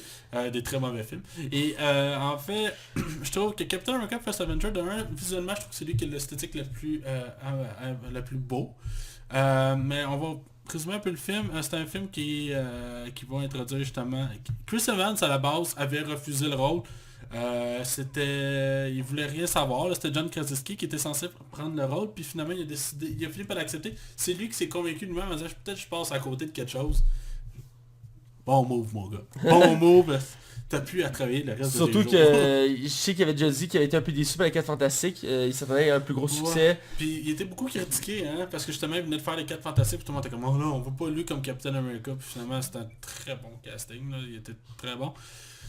On peut vivre des acteurs, on a Chris Evans, on a Hayley Atwell, on a Sébastien Stan, on a Tommy Lee Jones, puis Hugo Weaving, monsieur... Un excellent casting. Oh oui, casting 5 étoiles. C'est ça, le film visuellement est vraiment beau. Le costume de Captain America, c'est un de mes préférés dans ce... Ah, moi aussi. J'aime beaucoup son... C'est un film qui me laisse mitigé. Je l'aime, mais je l'aime pas. Genre, je trouve qu'il y a vraiment des bonnes idées, comme le fait que finalement... Tu sais, à un moment donné, il y a comme un enfant qui se fait garocher dans l'eau. Logiquement, Captain America aurait sauté dans l'eau pour aller le sauver. Puis tout cas, il fait, ben non, je sais nager. Puis je trouve vraiment qu'il y a des effets spéciaux pour... quand il est mince, petit, avant d'être Captain America, encore aujourd'hui, c'est bluffant. Là. Puis c'est bizarre parce que il y a le costume du premier Torchman qui est affiché dans une salle. On a le père de Tony Stark aussi qui est là. L'affaire de Torchman, ce qui me surprend, c'est parce qu'ils ne détiennent pas les droits C'est un des tout premiers personnages de Marvel. Puis c'est pas la Torchman des 4 Fantastiques, c'est avant ça. C'est créé à peu près en même temps que Captain America, puis c'est très ancien. Puis c'est un androïde qui pouvait prendre feu. Et qui avec Captain America pendant la Deuxième Guerre mondiale, ça affrontait les nazis. Ouais, et avec Namor entre autres. Dans le fond, ils l'ont teasé dans la convention de technologie de Howard Stark, qui joue d'ailleurs par un autre acteur, parce qu'à la base on l'avait vu dans les flashbacks. Dans les deux dans Iron Man 1 et 2 et là ils l'ont changé d'acteur pour un acteur plus jeune pour l'occasion, puis je sais pas s'il y avait une raison particulière, j'ai pas regardé, mais il fit lui aussi, puis je trouve qu'il ressemble beaucoup à Tony Stark là. Mais je laisse continuer avant rapidement, je trouve que c'est une des plus belles histoires d'amour de l'univers Marvel. Je trouve vraiment que je suis content que Halle Will elle a eu droit à sa propre série, c'était grandement mérité. Agent Coulter. Tommy Lee Jones, je trouve vraiment qu'il a l'air d'avoir du fun dans le film, ce qui aide beaucoup. Et pour finir, je te dirais que mon plus grand point, ce que j'aime vraiment pas, puis by the way, son jeu vidéo de Captain America, là, du film, c'était très bien. Hugo Weaving, qui est Red Skull, m'a clairement pas convaincu. On le voit très peu. Ses intentions sont très ordinaires. C'est un méchant qui veut conquérir le monde. Point. Je peux pas aller plus loin que ça. C'est un nazi, tu sais. Puis, Hi Hydra! Ouais, c'est ça. Puis, Hi Hydra! c'est là qu'on a l'introduction du cube Tesseract. Le Tesseract, ce qui est cool. Mais c'est un film pour moi qui est bien, mais que c'est vraiment pas mon préféré, là, loin de là. C'est le moins bon pour moi de la trilogie Captain America. Fait que je te laisse aller avec tes impressions de film. Moi, je tripe sur l'histoire, je parle d'histoire régionale, j'ai étudié en histoire, j'ai un décor en histoire de civilisation. Le fait qu'il ait fait un film sur la Deuxième Guerre mondiale, j'ai trouvé ça très intéressant. Puis aussi c'est très fidèle à l'univers de Captain America, parce que c'est d'origine c'est ça. J'ai beaucoup aimé l'histoire, j'aime beaucoup la franchise de Captain America à la base, même si c'est pas le rôle le plus intéressant je trouve à la base. J'aime la façon que les histoires sont racontées, l'univers comment il est exploité. J'aime son costume, j'aime l'acteur qui a été choisi, le bouclier est vraiment cool. Le casting... Hadley Outwell, pour moi, je trouve c'est je pense que c'est la meilleure actrice de l'univers de Marvel, je la trouve tellement bonne. Puis à l'époque, elle était vraiment pas très connue. C'est une actrice britannique qui a vraiment pris beaucoup plus d'ampleur depuis. Elle a joué dans les Piliers de la Terre, elle a eu sa à Agent Carter, elle a fait plein de films. Il y a des grosses rumeurs, Jean Carter pourrait revenir sur Disney+, je sais pas si t'as vu passer. Oui, j'ai vu ça passer, oui. Il y a eu une pétition depuis quelques années pour qu'elle revienne. Il y a eu quoi, 2 saisons 2 saisons après d'être annulée par la chaîne qui le faisait, je pense que c'est ABC. Ils l'ont annulé après 2 saisons. Moi j'avais beaucoup aimé les 2 saisons, c'était vraiment très bien. C'était pendant la guerre froide, tout ça, puis c'est par la suite du premier film Captain America, c'était vraiment bien développé. T'as quelques acteurs du film Captain America qui étaient dans la série à part elle, puis j'avais vraiment aimé ça. Mais pour le film en soi, j'aime beaucoup l'histoire, je trouve qu'elle est bien faite, il y a de l'action bien faite, les effets spéciaux sont incroyables, surtout quand il n'est pas encore le sérum. Mais, ça m'a pris des années avant de savoir comment il avait fait, je comprenais pas à la base. Tu sais, à l'époque, j'étais pas tellement sur internet, donc j'étais vraiment bluffé, je comprenais pas comment il avait fait ça. Je me dis, est-ce qu'il s'est entraîné après? Puis non, c'est juste qu'ils ont mis son visage dessus, tout ça, mais c'est vraiment bien fait. Ça m'a un peu énervé pareil que... Tu sais, c'est stéréotype de la fille trip sur le gars cut pis tout là. Parce qu'au début, tu sais, ils sont comme amis tout ça, puis quand il vient cut là, c'est... elle est trop beau là. Mais j'ai vraiment aimé ça. Puis je veux dire, il n'y a pas tant de défauts ce film là. Les méchants, oui, il est pas très marquant en soi, mais en même temps j'adore cet acteur là parce qu'il fait des rôles tout le temps très... C'est un acteur qui a beaucoup de charisme, puis il se met à fond dans tous les rôles. Dans Seigneur des Anneaux, il est très marquant. La Matrice aussi. Son personnage quasiment aussi culte que... J'avais déjà lu en entrevue que lui, quand il prend un rôle, il travaille fort là-dessus, il va faire les accents. Il a pas aimé son expérience, hein. Non, c'est ça, il avait dit qu'il avait pas aimé son expérience du casting, c'est pour ça qu'il avait refusé de revenir dans l'univers, parce qu'il était censé le ramener dans d'autres Captain America. Ce qui aurait fait du sens. Qui avait fait du sens, puis finalement il l'avait pas ramené. Puis pour Infinity War, qu'on le voit dans Infinity War, c'est un autre acteur. Chose intéressante, c'est un acteur qui joue en Walking Dead d'ailleurs, mais aussi qui est reconnu parce qu'il fait beaucoup d'imitations. Puis il a imité la voix de... oui, mais pas juste sa voix, parce qu'en plus de l'acteur qui faisait ce rôle-là, il faisait un nazi. Donc il avait travaillé un accent allemand, fait qu'il imite l'acteur et en faisant un accent allemand. Ce qui est pas rien en soi. Non. Puis je l'ai écouté ça en anglais pour le fun. Et écoute, c'est bluffant là. À l'ordinateur, ils ont maquillé sa face pis tout, pis t'as vraiment l'impression que c'est l'acteur. C'était sûr que c'était lui, moi, la première fois qu'on l'a vu, toi-même là. Moi aussi j'étais surpris, pis non, ils ont vraiment travaillé le souci du détail. Et même, c'est comme je dis, c'est pas le méchant le plus marquant, il est pas autant présent qu'il devrait, mais il est vraiment très intéressant pareil. Mais effectivement, c'est le problème des films Marvel et des films Solo, les méchants sont pas très marquants en soi, il n'y en a pas beaucoup qui peuvent qu'on peut dire, oui, lui il m'a marqué. Crâne Rouge, il est marquant quand même, mais pas au point de s'en rappeler longtemps.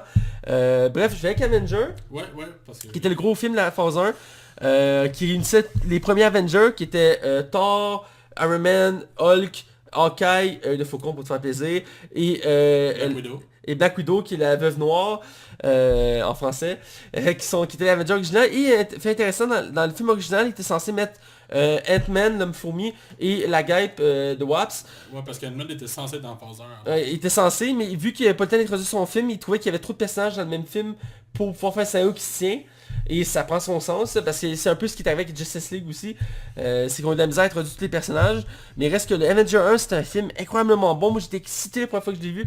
Je l'avais vu au cinéma. Dès les premières scènes avec Nick Fury dans le laboratoire, ça donnait le ton, c'est poignant. Lucky a une présence folle. Il se met à fond là-dedans. Il avait dit en entrevue qu'il était stressé tout le long parce qu'il avait jamais fait un rôle aussi important. Tom Hiddleston. Parce que c'est le méchant principal. Ouais, c'est le méchant principal. Et écoute, il y a une présence, ses discours, tout ça, même si à la fin il met un peu au ridicule. Tout le long, il y a une tension, les héros se réunissent, il y a une bonne histoire. J'aime beaucoup Phil Coulson qui a plus d'importance, c'est un personnage que j'aimais bien. Ouais, parce que c'était le cœur d'Avengers. C'est le cœur d'Avengers. Et j'ai aimé ça qu'ils ont fait une série TV à lui. Et j'adore cette série TV, même si ça a pris du temps avant d'être bonne. Maintenant, elle est excellente. Et d'ailleurs, la saison 6 c'est même pas encore sorti, qu'ils ont déjà renouvelé pour une saison 7. C'est pas rien. C'est vraiment un acteur et un personnage que j'aime beaucoup.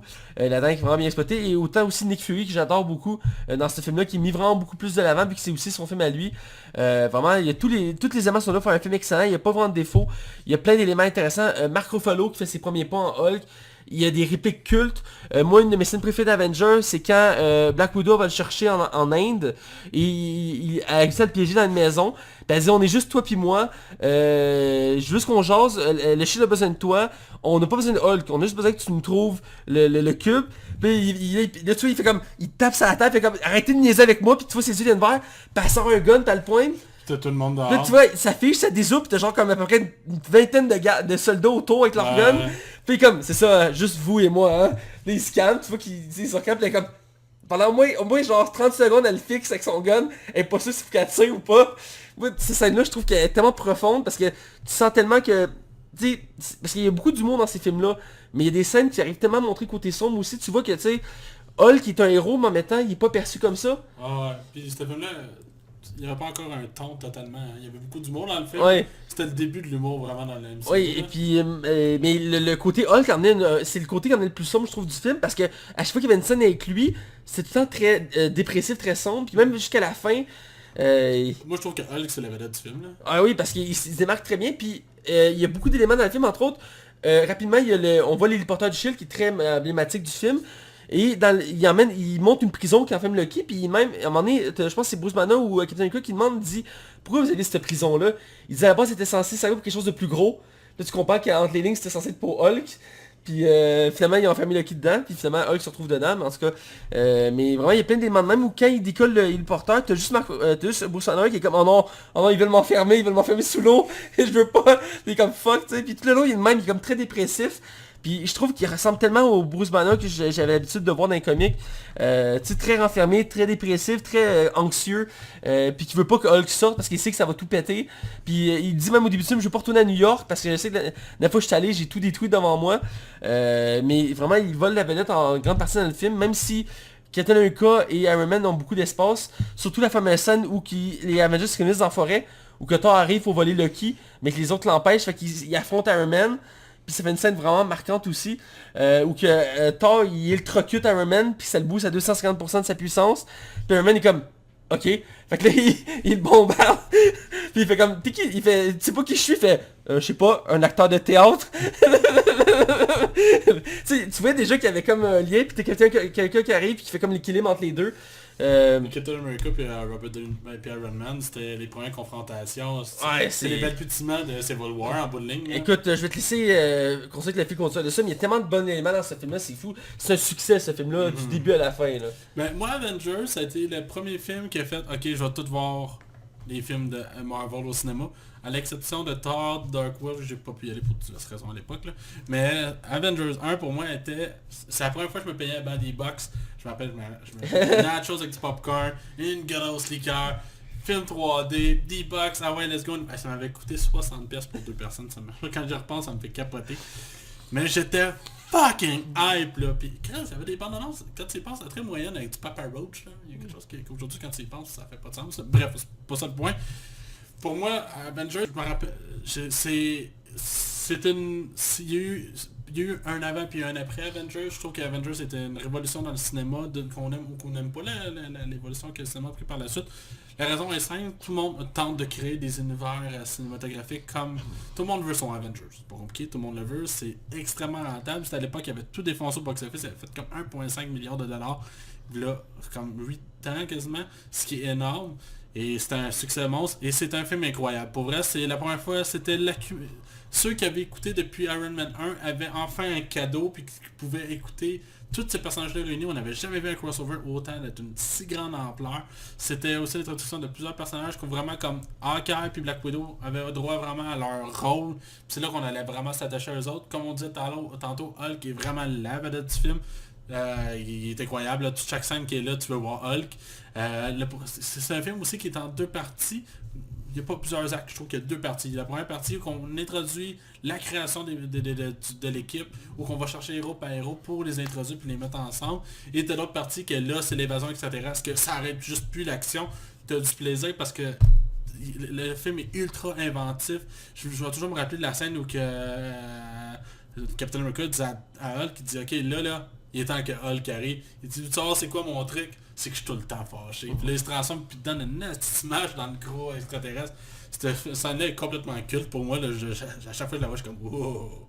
Puis ou juste une scène où t'as Thor puis Hulk puis ils font comme yes sir on l'a eu puis t'as juste Hulk qui frappe Thor qui revole. Ou que t'as Loki à la fin qui se fait balancer à gauche puis à droite par Hulk. La preuve que Hulk est vraiment la vedette du film. Pour moi, c'est du grand film. Je l'aime d'amour, ce film-là. Je l'ai écouté souvent.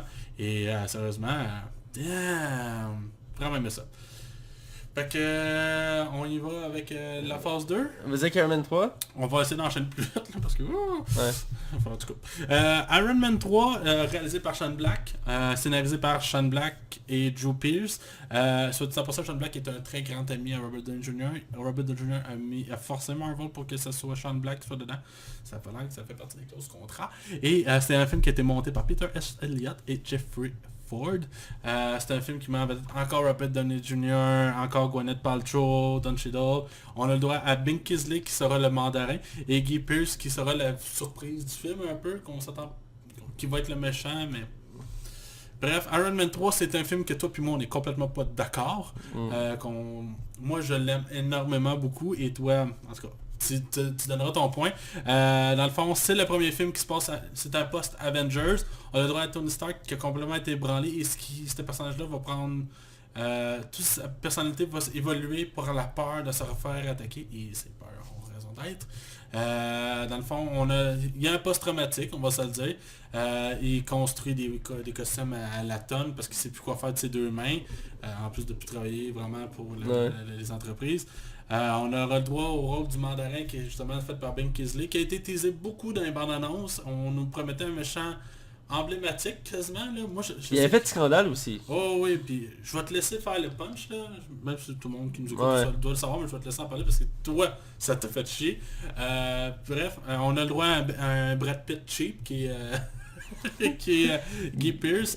C'est un film que j'aime beaucoup. Je trouve vraiment qu'il y a des belles scènes d'action. Je trouve vraiment qu'on a une belle évolution de Robert Downey Jr. Je trouve vraiment que moi le twist, puis je vais te laisser en parler, mais je l'aime beaucoup. Je le trouve super osé. Je trouve ça super... J'aurais jamais cru qu'il aurait pu faire ça. Puis pour moi c'est comme oh shit. Ils ont osé de quoi de même. Puis ça a marché parce que j'étais vraiment surpris. Dans l'ensemble, par exemple, est-ce que c'est un grand film? Non. Je l'aime beaucoup, mais c'est pas un grand film. Je le trouve clairement supérieur à Iron Man 2. Mais c'est un film que... C'est bien, c'est un bon film. Je te laisse y aller avec ton avis. Oui, c'est un film qu'au début j'avais pas vraiment aimé. Avec le temps je l'aime de mieux en mieux, mais c'est pas le film que je trippe. Fait intéressant, ce film-là a travaillé beaucoup sur 6 détails, on voyait que là il développe encore plus leur univers. Le film commence, il est comme allongé puis il se confie, puis on apprend à la fin de la fin qu'il se confiait à Bruce Banner, ce qui fait une belle boucle. Aussi, dès l'introduction, on a une scène dans le passé où on voit un jeune Tony Stark dans un party à Berne, c'est écrit sur la fiche que j'ai là. Et dans ces scènes-là, il y a un petit détail vraiment intéressant, on voit le gars qui l'a sauvé dans le grotte, qui a dit dans le grotte justement dans le premier film, vous vous rappelez pas, on s'est vu dans telle conférence en Europe, vous étiez totalement sous, puis vous êtes sûrement pas rappelé de moi, mais moi je me rappelle de vous. C'est pour montrer comment tous les détails sont liés, j'ai vraiment aimé... C'est-tu dans celle-là que Stanley est comme déguisant à Hugh Hefner? Ou c'est dans le 2? En gars de Playboy là? Ouais. C'est dans le 2 il me semble. C'est dans le 2, ok. Bon, je te laisse continuer, vas-y. Ouais. Et donc c'est ça, mais bref, le film a eu plusieurs polémiques. Entre autres, l'acteur principal qui est Ben Kingsley, qui était censé faire le méchant principal, le méchant à base c'est un asiatique. Donc il y a eu un scandale parce qu'il aurait dû avoir un acteur asiatique qui était censé le faire. Finalement c'était lui. Puis aussi parce que l'autre méchant du film qui est Guy Pearce, c'était censé être une femme à la base, qui est quand même dans le film mais qui fait comme l'assistante du méchant. Qui est comme une ancienne love interest à Tony Stark. Ceci ça fait scandale parce qu'il couche avec dans le film. Là. Ouais, il couche avec, puis on a appris après la sortie du film qu'à la base, c'était censé elle la méchante, mais il disait que les jouets féminins marchaient moins bien, donc il préfère focuser sur un méchant homme pour vendre plus de jouets. Ça a fait beaucoup jaser, je trouve ça dommage. L'argent avant tout. Ça aurait pu faire quelque chose de différent pour le film, mais bref, le film en soi, ils ont retravaillé beaucoup plus le méchant, ce qui était un défaut du 2. Là, il y a le souci là-dessus de vouloir travailler plus le méchant, ce qui est bien. La touche m'a beaucoup surpris que finalement le mandarin c'est un acteur, c'est pas le vrai mandarin, même si dans les bonus du DVD, on peut voir un court-métrage qu'on voyait le faux mandarin en prison, qui allait rencontrer le vrai mandarin, mais on voyait pas c'était qui, pour comme corriger ce défaut-là, parce que les gens avaient tellement chialé qu'on a finalement fait ce court-métrage-là pour le corriger. Mais bref, ça n'a jamais été depuis ramené. Mais ça pour dire que ça m'avait chié à l'époque pour le mandarin. Je l'accepte de mieux en mieux, mais reste que ça m'avait beaucoup fait chier à l'époque. Même pour Guy Pearce, qui je trouve qu'il n'est pas un méchant tant marquant en soi, il est là pour faire chier Tony Stark, puis c'est comme un Tony Stark evil. Encore plus poussé que Justin Hammer dans le deuxième, parce qu'à la base il voulait travailler avec Tony Stark, et finalement il crée son propre groupe, et qui est le AIM, qui est un des plus grands organismes criminels de l'univers de Marvel, qui n'a jamais été utilisé par la suite, qui a écrit plein de méchants, entre autres Murdoch, qui va avoir droit à sa propre série sur Hulu. C'est un groupe de scientifiques un peu à la Hydra qui cherche à conquérir le monde par la science. Et dans ce film-là, c'est lui qui va le créer. Mais reste que j'ai bien aimé l'histoire en tant que telle, dans le sens que les flashbacks, tout ça, c'est bien structuré. L'histoire est intéressante. J'ai aimé le fait de voir plein d'armures, c'est une des particularités de Tony Stark. Dans les autres films, on en envoyé une ou deux. Là, ils sont amusés, on a sorti plein de modèles pour montrer plein d'armures que Tony Stark a déjà créé. J'ai aimé ce côté-là. La bataille finalement, j'ai trouvé un peu expédié, mais quand même bien faite, bien chorégraphiée. Puis War Machine a sa place dans le combat. Dans le 2 il était là, mais à la fin puis rapidement. Et ici il y a un peu plus d'espace, même si pour le film c'est le truc que je trouve le plus douteux. Vu que War Machine n'était pas très populaire, ils ont voulu le retravailler. Là c'était rendu Iron Patriot. Puis c'est comme rendu le garde du corps du président. Que je trouvais que ça faisait pas tant de sens que ça en soi, parce qu'Iron Patriot à la base d'un comic c'était méchant. Puis finalement ils l'ont corrigé par la suite, ils ont oublié Iron Patriot puis ils sont venus à War Machine. Puis même dans le film, à un moment donné, ils sont dans un restaurant, Tony Stark puis l'autre, puis il dit Iron Patriot ça marche pas là, War Machine ça a plus de pogne. Puis il dit non Iron Patriot ça fait plus patriote, tu sais. Ils s'assinent là-dessus là. Mais bref, en tant que tel le film est intéressant. Disons que je l'aime bien, puis je l'aime de mieux en plus, mais la twist est très surprenante en soi, ça je l'accorde. Mais j'aurais vraiment voulu voir un vrai mandarin comme il était dans les comics, mais bon, peut-être un jour, plus dans un avenir proche, c'est pour dire que c'est vraiment bien. Je vais continuer avec Thor, le monde des ténèbres. Je connais pas, mais je connais The Dark World. The Dark World, voilà. Qui était le deuxième Thor, qui était, dans le fond, le retour de Thor, évidemment. Mais c'est un film réalisé par Alan Taylor, scénario de Christopher Yost, Christopher Marcus et Stephen McFeely. Montage de Dan Lebenthal et Wyatt Smith. Ouais, merci, il fallait que je dise les noms, c'est quand même important. Non, je voulais pas qu'on les oublie. Voilà, c'est correct. Et c'est dans le fond le deuxième film de la phase 2. On va y aller quand même rapidement parce que c'est un film assez oubliable en soi. Ouais, c'est le moins bon. Ils ont voulu corriger des éléments du premier film, ce qui est quand même louable. Le fait qu'il n'y avait pas autant d'action, ils ont voulu mettre beaucoup plus d'action dans celui-ci. Le film, il y a quasiment de l'action quasiment tout le long du film. Mais il se passe autant à Asgard que sur Terre. puis sur d'autres places, parce qu'ils vont dans une autre dimension aussi qui est comme désertique. Ouais. Ils sont amusés vraiment à travailler ça, à exploiter un peu plus le multiverse de Thor. Parce que Thor, c'est pas juste la Terre, c'est pas juste Asgard, il y a 7 royaumes, donc on voulait un peu plus exploiter ça. Ils ont mis quelques flashbacks sur l'univers de Thor, mais qui est assez oubliable. Thor là-dedans est quand même marquant, parce que c'est Thor. Il y a une belle évolution avec Jane Foster, que j'ai bien aimé dans le film. Je trouve que le personnage d'Odin est un peu effacé dans ce film-là. Le personnage de Loki a une évolution intéressante, et j'ai aimé sa twist finale à la fin qui prend la place d'Odin. Même si quand on regarde bien la scène, on voit que c'est pas Odin qui est assis, mais que c'est Loki. Parce que Loki, à chaque fois qu'il s'assit de côté. Puis Odin qui est assis, il s'assit comme ça. Parce qu'il y a de la prestance. Puis à la fin, quand il parle à Thor, puis il dit oh, tu peux aller te porter sur Terre. Il est assis comme ça de côté avec son sceptre. Quand tu remarques ces détails-là, tu sais que c'est pas Odin, mais c'est Loki qui parle. C'est vraiment, tout est dans tout. Et on a aussi le futur Shazam qui est là, Zachary Levi qui faisait Fandal, qui faisait un des amis de Thor, que j'ai bien aimé lui aussi. Mais en tant que tel, le méchant du film principal, qui est les Dark Elves, les Drow, sont assez oubliables. Parce que c'est comme une armée d'elfes noirs enfermés depuis longtemps, qui possède une des pierres, qui pouvait continuer. La pierre rouge. Là. La pierre rouge qui était la pierre à la destruction, un truc comme ça. Là, c'est la deuxième pierre qu'on voyait aussi, je pense. Ouais, après le Tesseract. C'est la troisième pierre, même si on le savait pas, parce que le sceptre de Loki était la deuxième pierre. Mais on l'apprend quand il crée Vision dans Age of Ultron. Avant ça, on savait pas que c'était la deuxième pierre. Mais effectivement, à ce moment-là, on savait que c'était la deuxième pierre. On apprenait plus tard que c'est la troisième qu'on avait vue. Mais effectivement. Mais dans l'ensemble, le film est assez oubliable parce que les méchants, c'est pas très marquant, c'est juste des elfes. Même il y a comme une espèce de elfe brutasse qui va affronter Thor à la fin, qui est comme vraiment cut. Il bute assez rapidement. Il est pas très marquant. Même si on prend un acteur très connu pour faire le chef des elfes, c'est lui, c'est un ancien Doctor Who. C'est lui qui a fait le reboot de Doctor Who. Mais en tant que tel, à part ça, c'est pas très marquant comme film. Je dirais qu'Idris Elba est quand même marquant lui aussi. C'est un excellent acteur qui a pris de plus en plus d'ampleur à travers les films de Thor. Ouais, c'est là qu'il prend quasiment son envol dans le 2 là. Ouais, mais à part ça, le film est, je le répète, mais il est assez oubliable. Je vais te laisser en dire plus là. Ben écoute, moi aussi je vais survoler rapidement. Écoute, c'est un film qui est très gris hein, dans son approche. Tu sais, Thor était comme clairement le super-héros le plus sombre jusqu'à temps que le 3 arrive, là, mais qui était le plus sombre dans l'univers de Marvel. Je trouve vraiment que c'est un film qui est très ordinaire. Et écoute, c'est probablement lui que je me rappelle le moins aussi. Je trouve que la sœur, pas la sœur, la meilleure amie à Natalie Portman là-dedans est insupportable. Je l'aime pas ce personnage-là, je suis content qu'il l'ait enlevé. Je trouve aussi que le professeur, j'ai le nom ici, Eric Sylving, est sous-utilisé puis quasiment ridiculisé là. Il est comme depuis Avengers, il est comme devenu nono là, tu sais, c'est comme ok. Puis je trouve que le méchant lève le blanc là, tabarouette là. C'est un méchant très accessoire là, on va se le dire. Puis qu'est-ce que j'aurais d'autre à dire là-dessus? Même l'histoire d'amour, je la trouve boboche, je trouve que...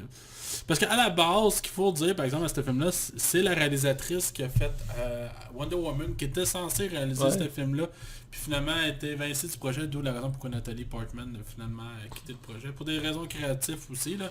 Mais, ouais, non, c'est un film vraiment oubliable. Comme je te dis, j'ai la misère à m'en rappeler, là. Okay. Une des choses qui m'a le plus marqué de ce film-là, c'est la scène pas générique, quand il introduit le collectionneur. Parce qu'ils vont...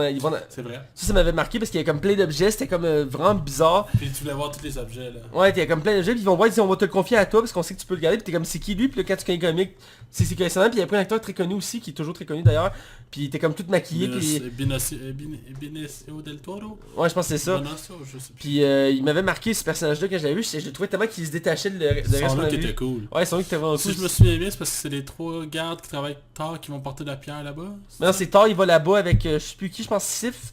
Puis il dit qu'ils ont déjà une pierre, ils ont le cube. Puis il dit c'est pas une bonne idée d'en avoir deux à la même place, puis ça va augmenter les risques de se faire voler. Donc il préfère les séparer. Donc il préfère donner à lui, vu que ce gars-là c'est genre le gardien des objets. Ouais. Fait qu'il donne à lui. Fait que c'est là que la pierre se retrouve. Puis ironiquement, lui va vouloir en avoir une deuxième, parce que c'est un des intrigues des Gardiens de la Galaxie qu'on va revenir un peu plus loin. Le collectionneur il était avide, il en veut une autre. Fait que en tout cas, je te laisse continuer là. On va y aller avec Captain America de Winter Soldier. Probablement, en tout cas à mon goût à moi, le meilleur film de la phase 2. C'est un film qui est réalisé par les futurs réalisateurs d'Avengers, Anthony et Joe Russo. Oui. C'est des gars qui viennent de la TV, soit dit en passant. Oui. C'est pas des réalisateurs de blockbuster. Comme Joss Whedon. Comme Josh Whedon Cohen, qui lui avait fait Buffy, par exemple. Ouais, il il a donnait fait ça, là. Eux autres, c'est des sitcoms, là, qu'ils ont fait. Ça, c'était vraiment... Mais c'est des Yes Men à ce moment-là. Là, aujourd'hui, ils sont peut-être moins, selon moi, là, mais c'est des Yes Men. Le scénario a été écrit par Christopher Marcus et Stephen McFeely. On a le droit à un montage fait par Jeffrey Ford, Matthew Schmidt. Et dans le fond, Captain America, c'est quoi? Ben, dans le fond, c'est la suite de Avengers, directement. Ouais. On a le droit à un Captain America qui est devenu un soldat du Shield. Ça va être ce film-là, ce qui fait qu'il le rend vraiment particulièrement très bon, c'est que c'est un film d'espionnage. D'où la raison qu'on voit monsieur, comment il s'appelle, Georges Saint-Pierre. Si j'allais dire, c'est ton acteur préféré. Quel mauvais acting. J'aime beaucoup Georges Saint-Pierre, je l'aime d'amour, c'est un de mes combattants préférés de la UFC. Mais quel mauvais acteur. Puis en plus, pour lui donner un côté exotique qui parle en québécois, là. Ok, moi y aller. Puis je l'ai écouté en version originale à 2 reprises en anglais. Français québécois. Ouais, il dit en français québécois, il dit 2 phrases littéralement là, mais... Puis même ça, il risque. Puis genre, la première c'est comme il est assis, il dit bon, le gars il dit on a tout ce qu'il faut, il fait ok, parfait, ben on se casse. Puis la deuxième fois, il regarde Captain America, il fait je pensais que Captain America c'était pas juste un bouclier. Là, tu comme, ok, mais il faut dire qu'à la base son personnage il est très ridicule parce que c'est Batroc, Ouais. puis c'est un personnage secondaire de l'univers de Spider-Man et Captain America, puis c'est un mercenaire français, algérien, genre français algérien, puis il saute partout, sa particularité c'est qu'il saute partout, il grimpe partout, puis il est super agile, Mais puis il il est habillé en rose. C'est un des combats les plus impressionnants de l'univers Marvel. Là. Ouais. C'est vraiment... C'est pour ça qu'ils l'ont très choisi bien aussi, chorégraphié. Ouais. Il est pas là pour acter, il est là pour jouer. Ouais. Winter Soldier, c'est aussi l'introduction du Winter Soldiers. Qui est le retour de Bucky en fait, c'est un des personnages qui va revenir le plus récurrent avec son bras d'acier. Je trouve vraiment que ce film-là a un scénario de malade mental, c'est une enquête, puis un film d'espionnage super intriguant. C'est un trailer d'action, c'est ce que c'est. C'est un des meilleurs films du MCU, mon gars. Moi, je me rappelle parce que, moi, Captain America, pour vrai, là, j'y allais de reculons à celle-là. J'étais allé parce que je voulais tous les voir au cinéma. Mais j'y allais vraiment de reculons, puis j'avais aucune attente, là, pour vrai.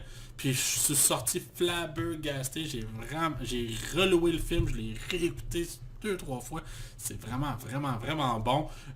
Qu'est-ce que je pourrais dire de plus? Reste que l'action est top notch. C'est la scène justement de l'hélicoptère puis la poutre de l'hélicoptère. Ouais. Pour le tabac où tu vois Chris Evans vraiment forcer. Puis les combats. T'as aussi l'introduction d'un des méchants qui est absolument Crossbone. qui se promène comme dans une bouteille qui vole là. Puis là-dedans il est rendu un système informatique plus là. Ah, pas lui c'est Amir Zola. Oui, je sais pas son nom là. Mais... Amir Zola, il était là dans le premier Captain America. Ouais, puis... C'est le bras droit du méchant nazi de Crâne Rouge. Puis dans le deuxième, vu que ça se passe dans le présent, ben, on apprend qu'il a transféré sa conscience dans un ordinateur. Ce qui nous permet dans le fond à apprendre dans le fond en bout de ligne que l'Hydra est encore actif et que sont un peu partout puis qu'ils contrôlent tout. C'est où qu'on entend le plus aussi les High Hydra là. Bref, pour moi c'est vraiment un très bon film. Je te laisse aller maintenant avec tes impressions. Avant de commencer ce film-là, je vais mentionner un truc. Et on a pas entendu la série Agent Carter. La série Agent Carter fait un excellent pont entre le premier Captain America et le deuxième. Parce qu'entre autres, le méchant qu'on parle, Amir Zola, a une importance dans la saison 1 de Agent Carter. On le voit dans l'acteur, il joue dans la saison 1 de Agent Carter. Puis il joue ce méchant-là, évidemment. Parce qu'à la fin de Captain America, il est fait prisonnier aux États-Unis. Et donc il va aider à créer le Shield. Puis donc on voit le résultat dans Winter Soldier. Dans le fond, il n'a pas vraiment créé le Shield. Il a créé l'Hydra en dessous. Il a fait survivre l'Hydra en dessous. Puis il s'est rendu immortel. Puis c'est la même chose dans les comics. Dans les comics, il s'est créé un corps de robot. D'ailleurs, on peut voir brièvement les plans de ce corps-là devant son ordinateur quand il tasse les papiers pour allumer l'ordinateur. On peut voir vraiment les schémas. Il n'a pas encore eu droit à sa forme finale. Je sais pas s'il va avoir le droit à sa forme finale. Mais il reste que pour le film en soi, j'ai adoré, c'est un des meilleurs, comme tu as dit, de l'univers de MCU. Le scénario est incroyable, les scènes d'action sont folles. J'aime beaucoup Nick Fury là-dedans. Ouais. Il y a une des meilleures scènes d'action de tous les films, elle est là, c'est Nick Fury, il est en char. Ouais, Il jase avec quelqu'un, je pense, au téléphone. Puis là, en parallèle, t'as appris qu'il y a un agent du Shield qui est engagé pour le tuer, qui est le futur Crossbone, qui part, puis il a comme 2-3 camions, je pense, qu'il tire dessus. Puis là, il commence à zigzaguer à travers la ville, puis ils sont à Washington, pas à New York pour une fois. Puis il y a comme plein de gadgets dans son char, comme une tourelle, il y a des plaques toutes, il y a des missiles, en tout cas, puis il zigzague d'explosions, des tonneaux, il tombe à terre. Là, c'est comme, ok, mais il va crever, genre, il peut pas survivre, tu sais, c'est un humain, lui, il a pas de pouvoir, là. Puis même, il réussit à faire une twist qui te font croire, pendant un certain moment, qu'il est mort. Ouais, pendant un bon bout du film, là. Pendant au moins comme 20 minutes après du film, ils te font croire qu'il est mort. Puis, Ouais. puis c'est une bonne twist, parce qu'à la fin du film, quand tout se conclut, tu penses qu'il n'y a plus d'espoir, parce que t'es comme finalement le directeur du Shield, qui est comme le supérieur de Nick Fury, qui est comme Pierce, qui est revenu d'ailleurs dans le dernier Avenger, puis l'acteur était à la retraite d'ailleurs, qui est revenu pour l'occasion pour le dernier Avenger. Finalement, t'apprends qu'il c'est le nouveau chef d'Hydra. Puis son but c'était de servir de la technologie d'Amazona pour trouver les crimes avant qu'ils ont lieu, pour les empêcher. Donc de juger les gens avant qu'ils aient fait les actes. Donc c'est une grosse polémique autour de ça. Il voulait servir de la technologie aussi de Tony Stark. Parce qu'on apprend que c'est Tony Stark qui fournit la technologie pour créer les nouveaux héliporteurs. Parce que le précédent il y avait des défauts. D'où le fait qu'il y en avait comme plein dans ce film-là. Il y en avait comme 3-4. Puis la scène à la fin où ils se battent sur l'héliporteur. Bucky contre Captain America, j'ai trouvé ça intense. Puis c'est en train de s'effondrer. Puis ils se battent, puis à fait tout explose, puis t'as quelqu'un qui survit, puis t'es comme ben voyons. Puis pendant tout le coup le moteur Soldier, le soldat d'hiver, il considère comme mort, finalement dans la scène pré-générique, tu vois qu'il est pas mort. Puis c'est un des personnages qui est autant aimé que détesté dans l'univers des MCU. Il y en a beaucoup qui l'aiment, il y en a beaucoup qui le détestent. Bucky? Ouais. Ah ouais, moi je l'aime beaucoup. Parce que moi je l'aime beaucoup, mais il y en a beaucoup qui l'ont moins aimé en concentrant de Civil War. Ils trouvent que ça qu'il a pas autant de... Tu sais, parce que c'est un personnage très... C'est pas peut-être le 100% de son potentiel. Tu sais, il n'y a pas tant d'émotions comme personnage là. Ouais, mais... Il est très neutre. Mais le personnage est comme ça, il est écrit comme ça. Ouais, je sais bien, mais il y en a beaucoup qui aiment pas ça quand c'est très neutre comme ça. Moi, je l'aime bien. J'aime bien son évolution. Je l'aime bien dans ce film-là. Quand ils ont annoncé, je savais c'était qui. Puis je connaissais le background de ça. Puis quand ils ont annoncé, j'étais vraiment content. Puis ça fait partie de l'histoire la plus marquante du héros. Et j'ai vraiment aimé ça. Excusez-moi. Ce film-là, il est excellent du début à la fin. Il exploite à fond autant la mythologie d'Avenger, parce qu'il y a des répercussions d'Avenger, mais autant la mythologie de Captain America, puis il me place plein d'éléments encore pour le prochain Captain America qu'on va parler plus tard. C'est vraiment incroyable. Je vois avec les Gardiens de la Galaxie. Ouais. Le film surprenant de la phase 3. Ils ont pris une équipe bâtard qui n'était pas connue. Vraiment pas du tout. Hein. Qui est réalisée par James Gunn. Scénario de James Gunn et de Nicole Perlman. C'est un montage de Fred Raskin, Hughes Winsborn et Craig Wood. Vraiment c'est la grosse surprise de la phase 2. Ils ont pris une équipe qui à la base était comme je dis pas très connue. Ils ont remis ça au goût du jour. Ça a tellement marché qu'ils ont refait les comics par la suite à cause de ça. Une série pis tout là. Oh, ouais. Et vraiment c'est aussi un des premiers films qui est quasiment qui est vraiment beaucoup plus axé sur l'humour. Dans le sens que c'est une comédie. C'est vraiment une comédie plus que de l'action. Même si il y avait de l'humour dans les autres films, ici vraiment ils ont voulu aller dans une autre direction pour montrer que c'est possible avec ce genre de film là. Et c'est une réussite. Les Gardiens de la Galaxie c'est vraiment très bon. Chris Pratt qui est l'acteur principal qui joue Star-Lord. Qui est dans, je trouve un de ses premiers grands rôles en soi, parce qu'à la base il faisait le gars de rôle de service. Moi je l'ai connu avec ça. Ouais ben moi aussi, même si je sais qu'il a fait d'autres choses à faire, entre autres de Office. Wanted aussi. Wanted. Il joue dans The Office.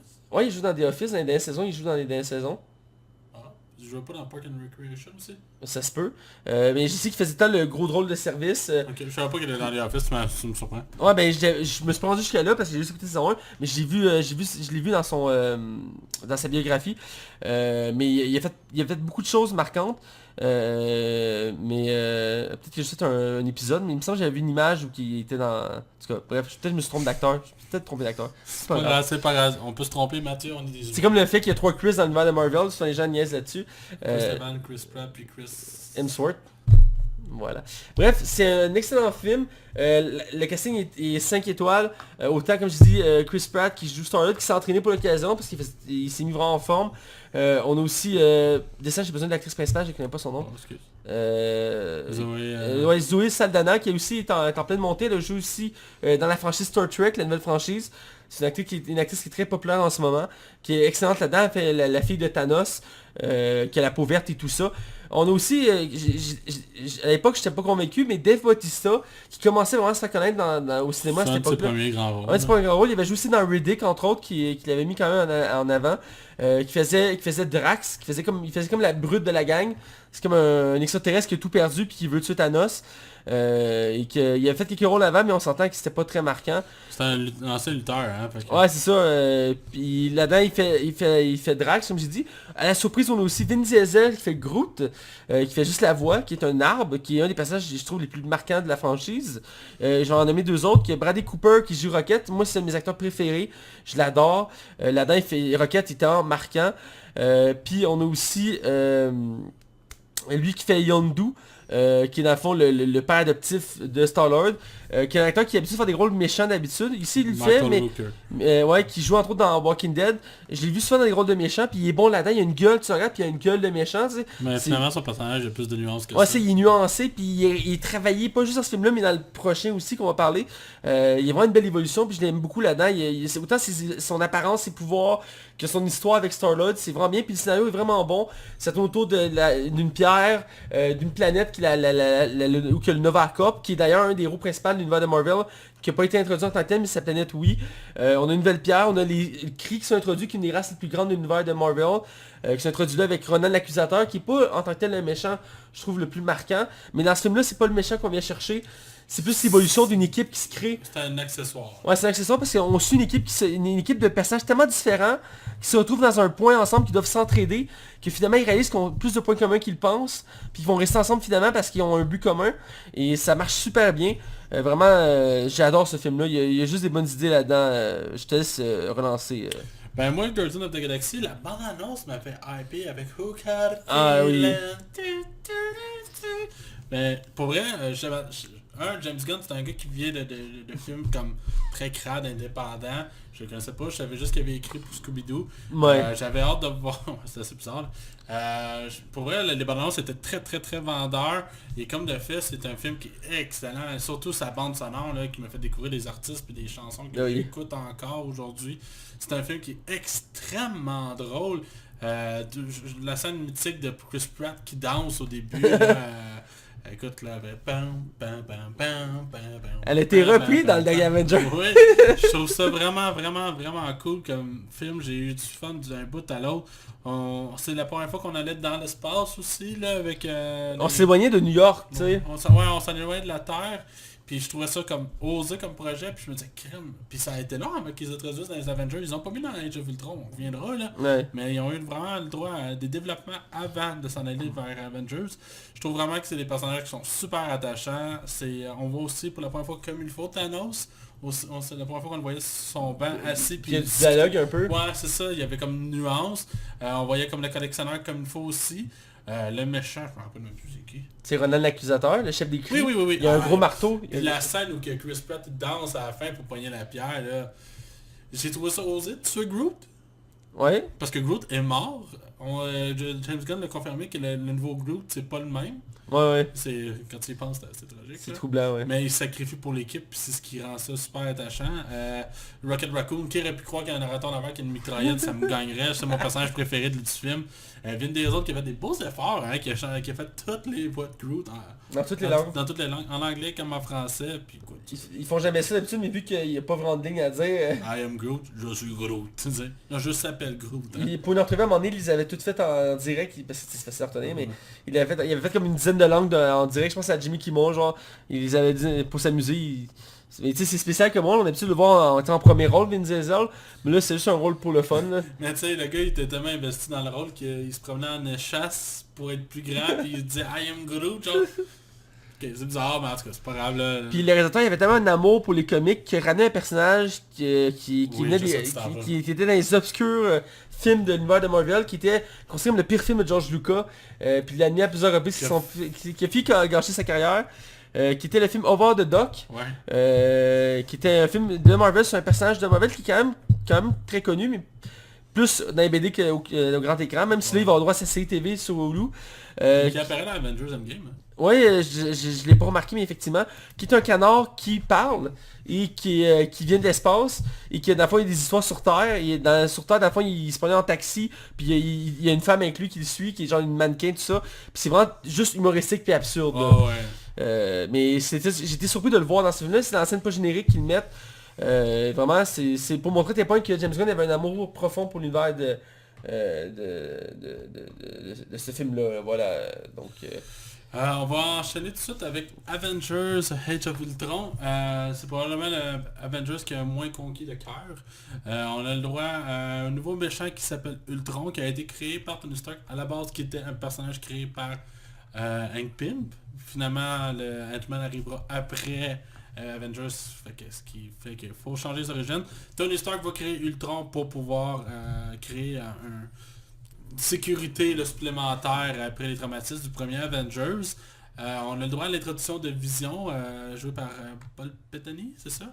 Et, Il faisait la voix de Jarvis depuis le premier Iron Man. Mademoiselle Hawson qui va faire Scarlet Witch et son frère Pietro qui Il faisait Kick-Ass. Ouais, qui est Aaron Taylor, c'est ça? Ouais, Aaron Taylor, ouais. Ouais, qui Jouait dans Godzilla aussi d'ailleurs. Wow, les deux jouent ensemble. Les deux jouent ensemble, puis il y a un couple là-dedans. Là, le film Avengers Age of Ultron a été réalisé par Josh Whedon, qui avait réalisé le premier Avengers. On a le droit aussi à c'est lui qui a fait le scénario complet, et celui qui a fait le montage est Jeffrey Ford et Lisa Lasek. Avengers of Ultron, c'est un film qui a divisé beaucoup. C'est pas un mauvais film, je pense que tu vas être d'accord avec moi là-dessus. C'est un film qui a ses qualités, mais qui, en bout de ligne, se perd un peu dans son scénario. Elle a la misère aussi à mettre des personnages de femmes fortes. Black Widow est beaucoup mis trop en retrait dans ce film-là. Ultron est un... Tu débattras après.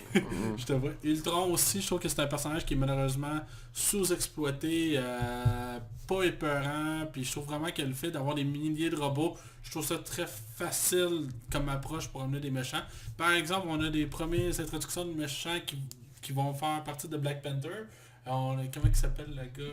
Le gars c'est... sacrément, J'ai le nom sur le bout de la langue, là, je sais qu'il y a du monde qui doit nous dire. C'est joué par l'acteur qui fait Gollum. Ouais, c'est ça. Bon, bref, c'est lui. Je vais aller le chercher, là, ça va me gosser, là. Il est très marquant en plus comme méchant. Ouais, parce qu'on va le chercher, on va gosser à le chercher pour Andy Serkis, bref. Andy Serkis, ouais. Bref, c'est ça. Fait que c'est un film qui introduit beaucoup d'autres choses. Le film, son montage est assez bizarre à certains moments. Il est dur à suivre, d'où Thor qui s'en va dans un lac, ou Iron Man qui a des visions de ce qui va arriver dans le futur pour Infinity War.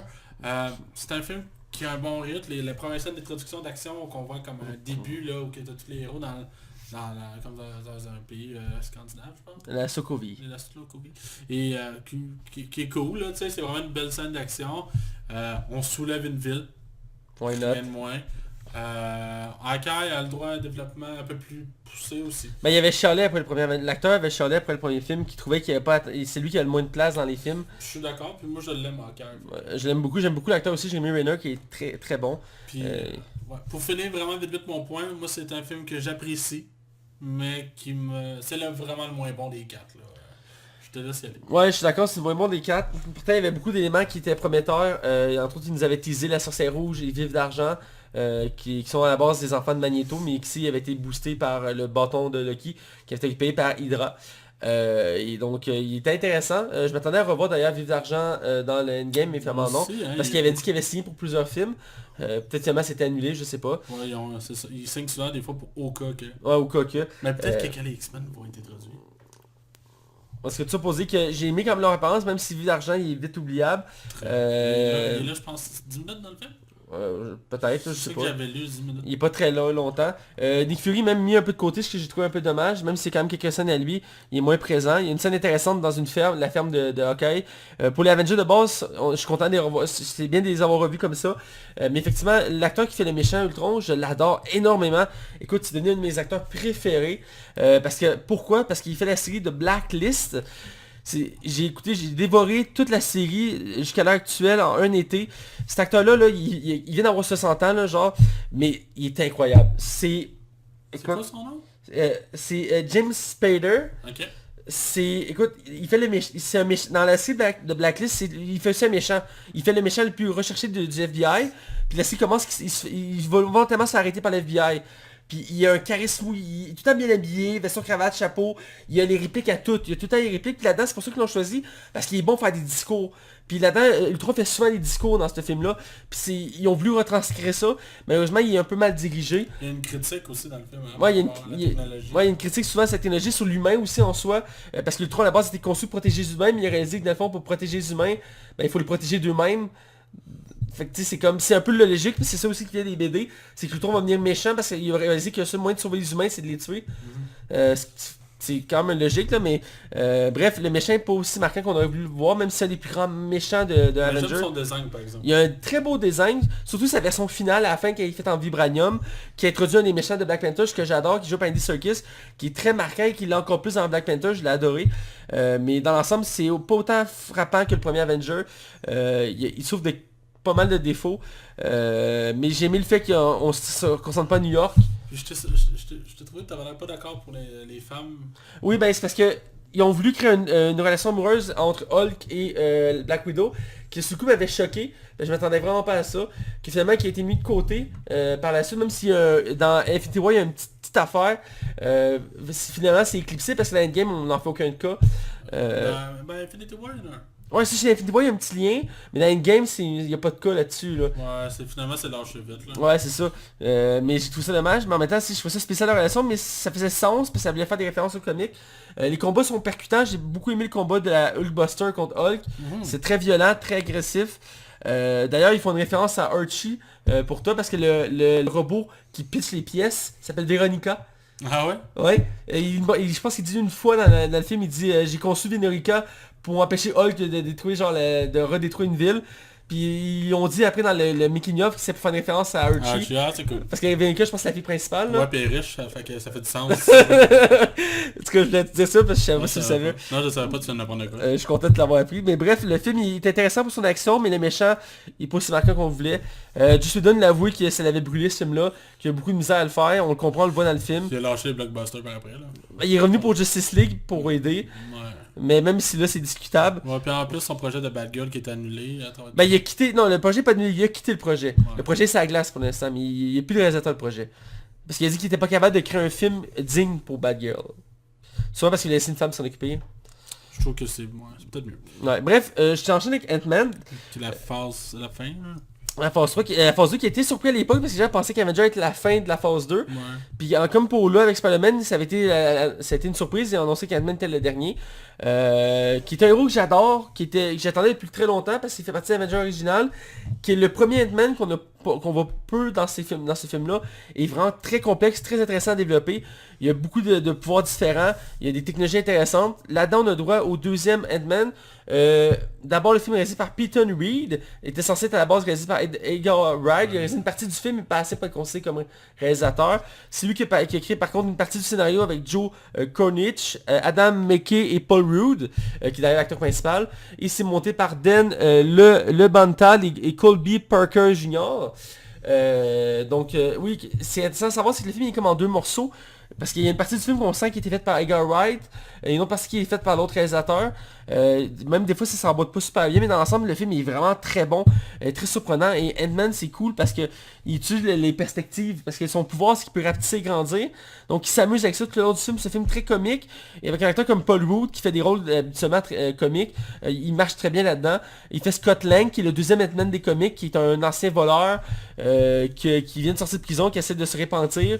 Et il va par la force des choses accepter de travailler pour Henry Pym, qui est le créateur des particules Pym, et parce que sa compagnie est en danger. Et il y a le nouveau président essaie de créer une arme avec sa technologie. Il va empêcher ça, donc il engage lui pour devenir le nouveau Ant-Man et empêcher ça. Et donc il va affronter les Yellow Jacket, qui est aussi à la base d'une identité de Ant-Man. Qui est vraiment intéressant aussi. Mais bref, j'ai adoré le film, c'est un de mes films préférés aussi. J'adore la façon qu'il utilise les perspectives, les gags dans le film, le casting aussi est vraiment très bon. Evangeline Lilly, qui est... petite parenthèse, j'ai commencé à écouter de faire un marathon de la série Lost avec mon coloc Hugo. Okay. J'avais téléchargé les saisons pour une amie et là j'ai décidé de commencer. L'avais-tu déjà vu? À l'époque quand ça jouait à TV, la dernière saison j'avais skippé un peu mais j'avais écouté la fin, je connais la touche finale qui a fait chier tout le monde, que j'en suis conscient, mais j'ai décidé de recommencer et l'actrice principale est Evangeline Lilly, c'est ça qui m'affectionne. Ouais. Puis elle est très bonne dans là, elle fait une femme forte, puis j'aime beaucoup ça, puis elle leur fait là, puis elle brise les standards aussi là-dedans, un peu comme Natalie Portman l'avait fait pour Thor, elle cesse pas marcher ses pieds, puis elle va même à plusieurs reprises, comme je faisais ça, pousser Ant-Man, elle va comme le faire comme, t'es faible, là, tu mérites pas d'être un héros, genre, elle va y rappeler à quelques reprises, puis j'avais été surpris de cette idée-là, parce que d'habitude c'est l'inverse, d'habitude ils vont être là pour encourager, non le contraire, mais finalement ça va créer un effet intéressant. Le film il est vraiment bon, autant l'action que le scénario, j'adore, je te laisse relancer. Ant-Man, pour moi c'est mitigé. Pas au niveau de la qualité du film. où j'ai eu le plus de peine, c'est Edgar Wright qui a été évincé du projet pour des raisons créatives parce que Marvel/Disney insistait à mettre beaucoup d'introductions pour l'univers de Marvel, ce qui a beaucoup dérangé Edgar Wright au point qu'il s'est brûlé puis qu'il est parti. Ouais. C'est un projet de 10 ans. C'est vrai parce qu'il y a le faucon dans le film. Oui, puis ça fait 10 ans qu'il travaillait sur le film. Ça lui a fait beaucoup de peine. Il a dit en entrevue qu'il n'a jamais voulu écouter le film parce que pour lui c'est un sacrifice que ce film-là se soit fait. Moi je trouve que Paul Rudd est un des meilleurs choix de casting qu'ils ont jamais fait. À la base c'était censé être comment il s'appelle le gars qui joue Robin dans la trilogie de Nolan. Ah oui, je sais qui tu parles, oui. Malheureusement, je sais non sur le bout de la langue. C'est un excellent acteur lui aussi. Ouais, c'était lui qui était censé être Ant-Man, puis finalement ils ont décidé de prendre Paul Rudd, puis je trouve que c'est encore un meilleur choix. Paul Rudd, je trouve vraiment qu'il est excellent. Très drôle aussi, je trouve que le film il amène vraiment des belles scènes où que, tu sais, on venait de sortir l'Avengers, puis là on avait droit à un film un peu plus moins gros, là, tu sais, puis on avait droit à une place à une comédie vraiment, je trouve, savoureuse d'été, où qu'on a la scène du train, mais qui est un jouet, mais que t'as l'impression que tout est épique, puis tout revole. Je trouve vraiment que c'est cool. Je trouve vraiment que Yellow Jacket, son design il est vraiment, vraiment cool. Michael Douglas, ça me faisait du bien de le voir, puis tu sais, t'as l'impression qu'il y a vraiment du fun. J'ai bien aimé, ils ont bien réussi le flashback, parce qu'au début du film, ils ont fait quelque chose d'assez hallucinant, puis pour l'époque... C'est une des premières fois on voyait ça. Ouais, c'est une des premières fois qu'il faisait ça, puis ça m'avait beaucoup troublé à l'époque, je me rappelle. Il avait rajeuni Michael Douglas de genre une vingtaine d'années. Ah, plus que ça, même 30 ans. À peu près 30 ans, je pense que tu as raison. Pour une scène de flashback avec, qui avait aussi dans la même scène vieilli, elle est la copine de Captain America. T'avais le père de Tony Stark. Il y avait aussi le père de Tony Stark qui avait à peu près la même âge que dans Iron Man 2, qui avait une scène les trois ensemble qui discutaient des particules PIM. Et vraiment j'avais été surpris de cette scène là parce qu'il y avait... Je regardais l'acteur puis j'étais sûr que je le reconnaissais. J'avais vu des films de lui qui était plus jeune puis il avait la même face. J'avais été bluffé à l'époque par cette technologie-là, c'était fou. Là. Vraiment, là, sérieusement. Fait que Ant-Man, pour finir, c'est un très bon film de cambriolage. J'ai eu beaucoup de fun. Puis pour vrai, je sais pas. Alors, on va embarquer tout de suite à la phase 3. Mais la question, c'est la phase 3, on les a quasiment tout fait déjà en critique individuelle. Je me demande si ça vaut la peine de toutes les surfer un après l'autre. On peut dire les commentaires, je suis pas contre, mais on les a tous pas mal critiqués. On les enchaîne vite. Ok, on va commencer avec Captain America. Mais Captain America, Civil War, c'est un des meilleurs films du MCU, tant qu'à moi. Sachant que Robert Downey Jr. n'a pas d'Iron Man 4. J'apprécie beaucoup ce film-là, c'est un de mes préférés aussi. Puis je trouve vraiment que ça introduit beaucoup de choses qui vont avoir un impact sur l'univers de MCU. Vas-y. J'aime beaucoup ce film-là, même si à la base, mon film préféré c'est celui-ci, et c'était impossible de le refaire en film, je le comprends. Ouais. Beaucoup de gens ont critiqué le fait qu'il y avait, c'est vraiment un minimum par rapport au comic. J'adore quand même ce film-là, c'est une action incroyable. C'est l'introduction entre autres de Spider-Man, qui est quand même bien, même si l'acteur m'a pas encore convaincu comme j'ai dit. Je l'ai trouvé le plus convaincant dans ce film-là, c'est par la suite qui m'a déçu. Dans les deux cas, il m'a pas tant convaincu, même s'il y a des bonnes répliques dans Civil War. Ces combats sont très bonnes, il y a beaucoup d'interactions entre les personnages, j'aime beaucoup ça. Autant, mettons, War Machine, Vision, qui ont beaucoup plus d'espace dans ce film-là. C'est vraiment un bon film d'action, une bonne histoire. Ça conclut bien une trilogie de Captain America. Je vais enchaîner avec Doctor Strange rapidement. Un autre film très surprenant. Benedict Cumberbatch est excellent dans ce rôle-là, même si c'était pas le premier choix. C'est Joaquin Phoenix qui était le premier choix. Qui aurait pu être très bon. Qui finalement c'est lui qui fait le Joker. Ben ouais, je pense qu'il a fait un bon choix de carrière. Il avait quand même fait un bon choix de carrière, mais Benedict Cumberbatch est un excellent Doctor Strange. L'histoire est très fidèle au comique, elle est très bonne. Les effets spéciaux sont hallucinants. Je me croyais dans le film Inception. Visuellement c'est très impressionnant. C'est bluffant. Il y a beaucoup de critiques sur l'ancien qui avait été pris une femme pour le faire. Tilda, quelque chose, j'oublie son nom de famille. Mais elle fait une excellente ancienne. C'est vraiment... Ce film-là, c'est vraiment bluffant et vraiment très bon à voir. Je dirais par contre que le méchant qu'on utilisé pour le 2, je suis pas certain. Là. Mais le méchant qu'on choisit pour le premier film est hallucinant. Moi, Doctor Strange, c'est pas mon préféré de l'univers. Je trouve que c'est un film qui est très remplissage de cases. Par exemple, j'aime beaucoup Benedict Cumberbatch. Je l'ai toujours aimé comme acteur, puis je trouve que là-dedans, il est excellent. C'est un film visuellement, comme tu dis, qui est super impressionnant, qui amène vraiment c'est le plus créatif visuellement, je trouve, de l'univers Marvel. Comme tu dis, le méchant fait par Mickelson, je trouve vraiment qu'il est très oubliable, malheureusement. Dans l'ensemble, je trouve que, par exemple, le méchant est de gros méchants combattus, je trouve ça super original, le fait qu'on joue en boucle jusqu'à temps que le personnage soit plus capable. Je trouve ça osé, je trouve ça cool. Mais dans l'ensemble, Je me rappelle, j'ai oublié quasiment que Rachel McAdams a joué là-dedans. Là. Je vais enchaîner avec Guardians of the Galaxy 2, vite vite. Guardians of the Galaxy 2 est la suite directe de James Gunn qui a fait avec le premier. J'aime beaucoup ce film-là. Je trouve que c'est moins drôle mais plus émotionnel. On implique plus les personnages. On implique un méchant qui aurait pu être complètement over the top, qui est le fait que ce soit une planète. Ego. Ouais, Ego, qui trouve même le nom. Là. Puis qu'est-ce qui est intéressant, c'est que c'est un personnage qui ne faisait pas partie des droits de Marvel. Il a fallu qu'il fasse un échange avec Deadpool pour que Deadpool puisse changer le nom des personnages et eux autres puissent aller chercher Ego. Je trouve que c'est un film qui est vraiment bien, qui se tient beaucoup. Je trouve que le personnage de Yondu, c'est probablement lui qui est plus le héros du film à mon goût. Puis je trouve vraiment que c'est lui qui est le mieux développé. Et j'ai aimé beaucoup le caméo rapide de Sylvester Stallone, qui nous tease, pas qui nous tease, mais qui nous donne un aperçu d'une vieille équipe des Guardians of the Galaxy. Je te laisse y aller. Je pense que t'as dit le cameo de Miley Cyrus, mais bon, c'est correct, tu veux pas le mentionner. Ouais, moi j'ai ajouté quelque chose, puis que c'est genre, tu peux pas le savoir. Là. Ben, quand on voit le cameo de Sylvester Stallone à la fin du film, il est réuni comme son équipe. Ouais. Et dans son équipe, il y a un robot qui est assis sur une table, je pense. Je pense que c'est juste une tête avec deux bras, je pense. Puis la voix du robot, c'est Miley Cyrus. Et il y a un bonhomme en cristal, ouais, je sais. qui c'est lui qui faisait Lex Luthor dans la série Smallville. Et c'est aussi lui qui fait la voix originale de Flash dans la série Justice League qu'on avait quand on était jeune. C'est lui qui faisait la voix de Flash. C'est un grand amateur de comics. Il n'a pas eu de grand rôle au grand écran à part Lex Luthor à Smallville, mais c'est un acteur que j'aime beaucoup. Bref, Guardians of the Galaxy 2, je l'ai bien aimé, mais il était en dessous du premier. Le méchant, c'est pas l'acteur, c'est un très bon acteur qu'il avait choisi, mais il reste que l'histoire était mal tournée. Il y a une doute était beaucoup plus intéressant. Il y a une belle évolution quand même des personnages principaux. L'introduction d'un nouveau membre de l'équipe qui est Mantis, qui est une autre actrice québécoise. Elle est intéressante. Elle a des habiletés qui ajoutent des bons gags au film. T'as-tu aimé Kurt Russell? Ben comme j'ai dit, Kurt Russell, c'est pas le plus marquant du film. Ah, moi je l'ai aimé, je le trouve le fun. Il est très charismatique, ça, on le sait, c'est un acteur qui est très charismatique. Mais en tant que Ego, j'ai trouvé que le développement d'Ego était mal fait. Parce que oui, il y a des flashbacks, tout ça, mais la façon qu'il interagit avec Star-Lord, puis il dit directement en face, c'est moi qui suis ta mère. Ça m'a pas dérangé. Moi, j'ai trouvé ça un peu con. Puis ça a montré aussi le côté impulsif de Star-Lord qui est revenu après Avengers Infinity War, puis qui a fait que les gens ont moins aimé Star-Lord à cause de ça. Ça la nuit, mais en tout cas... Dans l'ensemble, c'est très divertissant, c'est vraiment bien. Ils ont teasé quelque chose d'intéressant dans ce film-là qui n'a pas encore eu lieu. Un des plus grands personnages de Marvel qui était teasé là-dedans, qu'on n'a pas encore le droit de voir encore. C'est dans la scène pas générique. Adam Warlock. Que je connais pas du tout. C'est censé être le Némésis de Thanos à la base. Mais là, moi je pense qu'il va arriver dans le 3 peut-être. Probablement, mais il était teasé dans le 2, on verra. Ça pourrait-tu être le méchant de la phase 3, 4, 5 Ben c'est un héros. 4, 5, 6 Ben c'est parce que c'est un héros, genre. Ah, c'est un héros, qu'est-ce que je fais? C'est le Némésis de Thanos, genre. Okay, Thanos considère que c'est son meilleur ami, mais en même temps c'est son meilleur ennemi. Ok. C'est weird comme relation, mais bref, ouais, ils l'ont teasé. Je relance rapidement avec Spider-Man Homecoming.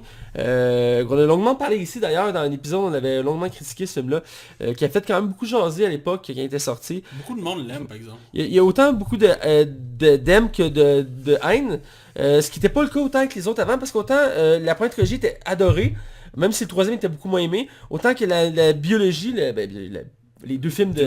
La duologie, merci. Qui était censé être une saga à la base, avait été plus détestée qu'aimée. Il y a beaucoup plus de haine que Le 2 est très ordinaire. Là. Le 2 est très ordinaire. Le 1, je l'avais quand même beaucoup aimé. J'avais quand même bien aimé. Mais bref, quand ils ont décidé de relancer pour une troisième fois Spider-Man, au détriment du film Les Inhumans d'ailleurs, qui ont fait une série qui était dégueulasse, j'étais curieux de voir ça avec Tom Holland. Tom Holland fait quand même un Spider-Man intéressant, beaucoup plus jeune de ce qu'on est habitué de voir, qui ressemble beaucoup plus au comique d'origine, un jeune étudiant à l'école, qui est brillant, qui a un accident, qui a des pouvoirs, tout ça. J'ai pas trop aimé son évolution dans le film, le fait que c'est très basé sur les gadgets. J'ai aimé l'acteur quand même, mais j'ai pas aimé le fait que, tu sais, oui, on voulu faire ça différent, mettre plus de gadgets, tout ça.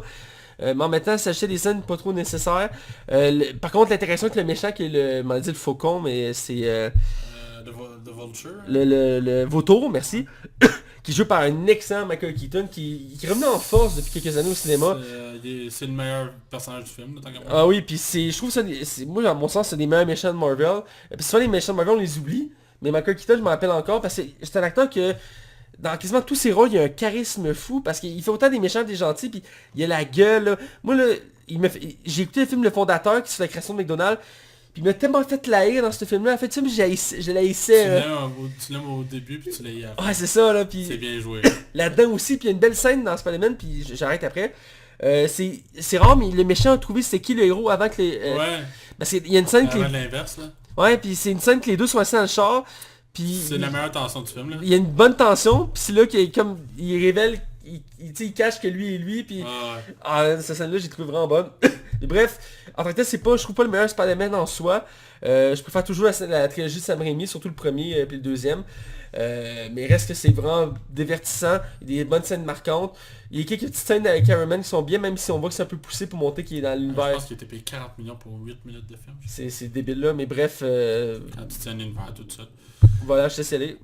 Moi, Spider-Man Homecoming, je l'aime pas vraiment, je l'aime pas beaucoup en fait, je le trouve meilleur que The Amazing Spider-Man 2 puis Spider-Man 3, mais je trouve vraiment que c'est un Spider-Man qui est très oubliable, dans le sens que je trouve qu'il n'y a pas d'enjeu, il y a rien qui tient à ce personnage-là. Je trouve ça aussi très ordinaire que Tante May sache que Peter Parker est Spider-Man.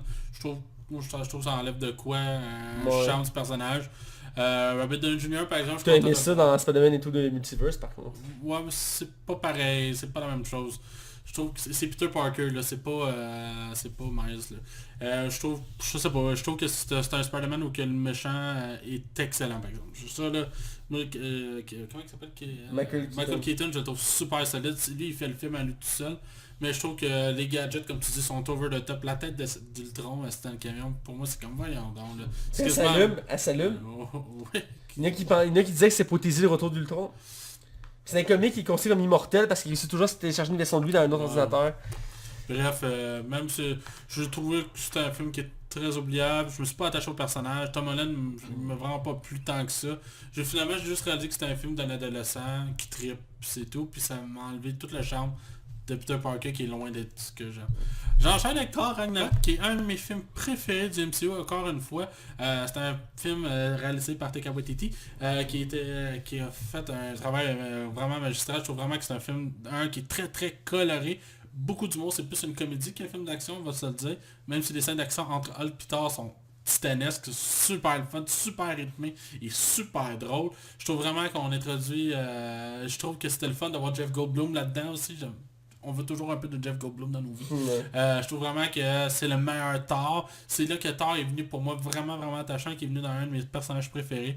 Je trouve vraiment que c'est un film qui est extrêmement bien rythmé. On a l'introduction de Valkyrie que je trouve super fucking badass. Pour une des rares fois, c'est une des méchants du MCU que j'aime beaucoup, c'est Cate Blanchett. Je trouve que son design est vraiment cool. Puis même si les tensions sont très ordinaires, très déjà vues, je trouve vraiment qu'elle est cool dans l'ensemble. Fait que moi c'est un film que j'aime beaucoup. Je te laisse aller Mathieu. Ouais, je vais faire Thor, puis on va finir avec Black Panthers, vu que les autres, on les a critiqués assez récemment. Ok, ça me va. Parfait, donc Thor Ragnarok, c'est un film assez surprenant parce qu'on a décidé d'une autre direction, c'est très comique, c'est une comédie pure. J'ai adoré le film, c'est des films que je l'ai mieux coté dans l'univers de Marvel. Je l'adore, autant l'humour, l'interaction avec les personnages, Loki qui est toujours présent, qui est hallucinant dans son rôle, la présence de Hulk qui ajoute vraiment une touche intéressante au film. Il y a une belle évolution aussi de Hulk de ce côté-là. Valkyrie qui est un personnage incroyablement intéressant et très drôle aussi. Elle ajoute des bonnes interactions avec Thor. Il y a même quelques petites interactions avec l'univers d'Avengers, même si ce film-là se passe entièrement dans l'espace. Il y a quelques petits liens avec Age of Ultron et avec l'avenir de l'univers de Marvel. Aussi, la méchante principale qui est la sœur de Thor est là. Qui joue par Cate Blanchett elle fait une bonne méchante même si elle est peu présente au final dans le film. Ton cas du sang passe son temps à Asgard à tuer tout le monde. Même dès le début elle tue plein de personnages principaux de l'univers de Thor. C'est assez surprenant. Mais reste que c'est un des meilleurs. C'est super bon à voir, c'est très comique. C'est déstabilisant comme film mais c'est incroyablement bon. Je vous invite vraiment à le voir. Ça vaut le détour. Je finis avec Black Panthers rapidement. Qui est le premier film sur un héros noir qui avait été très marquant à l'époque, il est toujours d'ailleurs. C'est un héros qui est vraiment intéressant, qui montrait un univers vraiment déconcertant parce qu'on était en Afrique, dans un pays fictif qui est Wakanda, où qui utilisait une technologie qui était basée sur le vibranium. On avait déjà le droit, il avait déjà été introduit en Civil War, mais ici il a toute sa place. J'ai beaucoup aimé ce film-là, autant pour le héros principal que le casting qui l'entoure, autant les deux méchants principaux sont très marquants, autant Andy Serkis qui revient en mercenaire, qui veut voler du vibranium qui est très bon, ou l'autre qui est le cousin de Black Panthers qui réclame le trône, Killmonger, qui fait un méchant mais qui a de la nuance, qui est vraiment bien parce que les méchants sont montrés très sombres, très uniques dans leur façon de penser. Ici il est très nuancé, il n'est pas méchant nécessairement par choix, c'est plus parce que ses idéaux sont l'opposé de ceux de Black Panthers. Et vraiment, toute l'univers de Black Panthers est très développé dans ce film-là. Ils ont mis plein d'éléments pour le futur. Entre autres, on a introduit d'autres méchants, d'autres personnages qui vont être utiles. La seule chose qui m'a fait chier, c'est qui est tué le personnage Andy Serkis qui joue, c'est Ulysse Klaus, j'avais oublié son nom, qui l'ont tué au milieu du film. J'ai trouvé ça dommage, parce que j'aimais beaucoup son personnage, mais ça faisait une belle continuité dans l'histoire pareil. Vraiment, c'est un film très bon. J'ai beaucoup aimé aussi Martin Freeman qui joue un des rares blancs du film, qui joue un représentant du gouvernement, genre de l'ONU, un truc comme ça, qui va aider le Wakanda à combattre le nouveau méchant. Vraiment, à voir. C'est un des meilleurs films aussi de l'univers de MCU. C'est déstabilisant comme film. Pour conclure le tout, moi Black Panther c'est un film que j'aime mais qui me fait pas tant capoter. Je trouve vraiment que c'est intéressant, ça faisait du bien d'avoir un super-héros noir, je trouve que ça manquait clairement au MCU. Il était temps que ça le fasse, le film était nominé pour plusieurs Oscars et il en a gagné plusieurs. Juste corriger un héros noir principal. Ouais c'est ça que je veux dire, là. Je pense que c'était clair là, Chris. Mais non, sérieusement je trouve vraiment que le casting est 5 étoiles. Il y en a beaucoup là-dedans qui vont apparaître dans les films de Jordan Peele, que je trouve vraiment cool. Je trouve vraiment que c'est un film qui s'approche plus d'un James Bond. Je trouve vraiment qu'il y a l'infiltration, qu'il y a l'enquête, tout ça, je trouve vraiment ça intéressant. Je trouve que le film ose des thématiques super importantes. C'est l'un des premiers méchants qui me touche et qui, même quand il perd, t'es quasiment déçu qu'il perd. Je trouve vraiment que Michael B. Jordan a clairement remonté son jeu, surtout après Fantastic Four. Chadwick Boseman, même si c'est le Black Panther, je trouve quand même que c'est le personnage quasiment le plus facile du film, parce que les autres ils ont tellement de charisme qu'ils prennent beaucoup de place. J'aime beaucoup aussi Winston Duke là, qu'on va voir justement dans Us. Je trouve vraiment que c'est un personnage qui est super cool. J'ai aimé beaucoup l'univers visuellement, c'est super intéressant. Mais pour moi c'est un film... Je suis pas capable de dire pourquoi que je suis pas capable de mettre le doigt sur le bobo qui fait que j'ai pas tant capoté comme tout le monde. J'ai l'impression d'avoir passé à côté de quelque chose, je sais pas. C'est pas grave. Mais j'apprécie le film, je reconnais ses qualités. Bref, on a fini, on a parlé de beaucoup de films, on n'a pas eu le temps de faire tout, mais c'est parce que les autres films on les a parlé cette année, là, fait qu'à un moment donné on peut pas tout faire. Dans l'ensemble, le MCU c'est une réussite, l'Infinity Saga, je pense qu'on a été clairement satisfaits depuis moi. On en veut encore, on a vraiment hâte par la suite, on a hâte de voir ce qu'on va voir. Sinon par la suite, je vous remercie d'avoir été avec nous autres pendant l'épisode de ce soir. Et on va vous dire que vous pouvez nous suivre dans le fond, c'est une couple de places. Vous pouvez nous suivre dans le fond sur Twitter, Facebook, YouTube, Balado Québec, RZO, Canal Cinéma, au Radio 109 CH. Hey. Merci. Spotify et Google Play. Si vous voyez qu'il manque de plateformes, je n'hésitez pas à nous les mentionner, ça va nous faire plaisir de les rajouter. Sur ça, je vous remercie d'avoir été là. On se revoit la semaine prochaine pour l'épisode sur Détective Pikachu, en espérant que ce soit un bon film. Alors... You want this Yeah. this one. Oh boy, non, c'est fou, apparemment.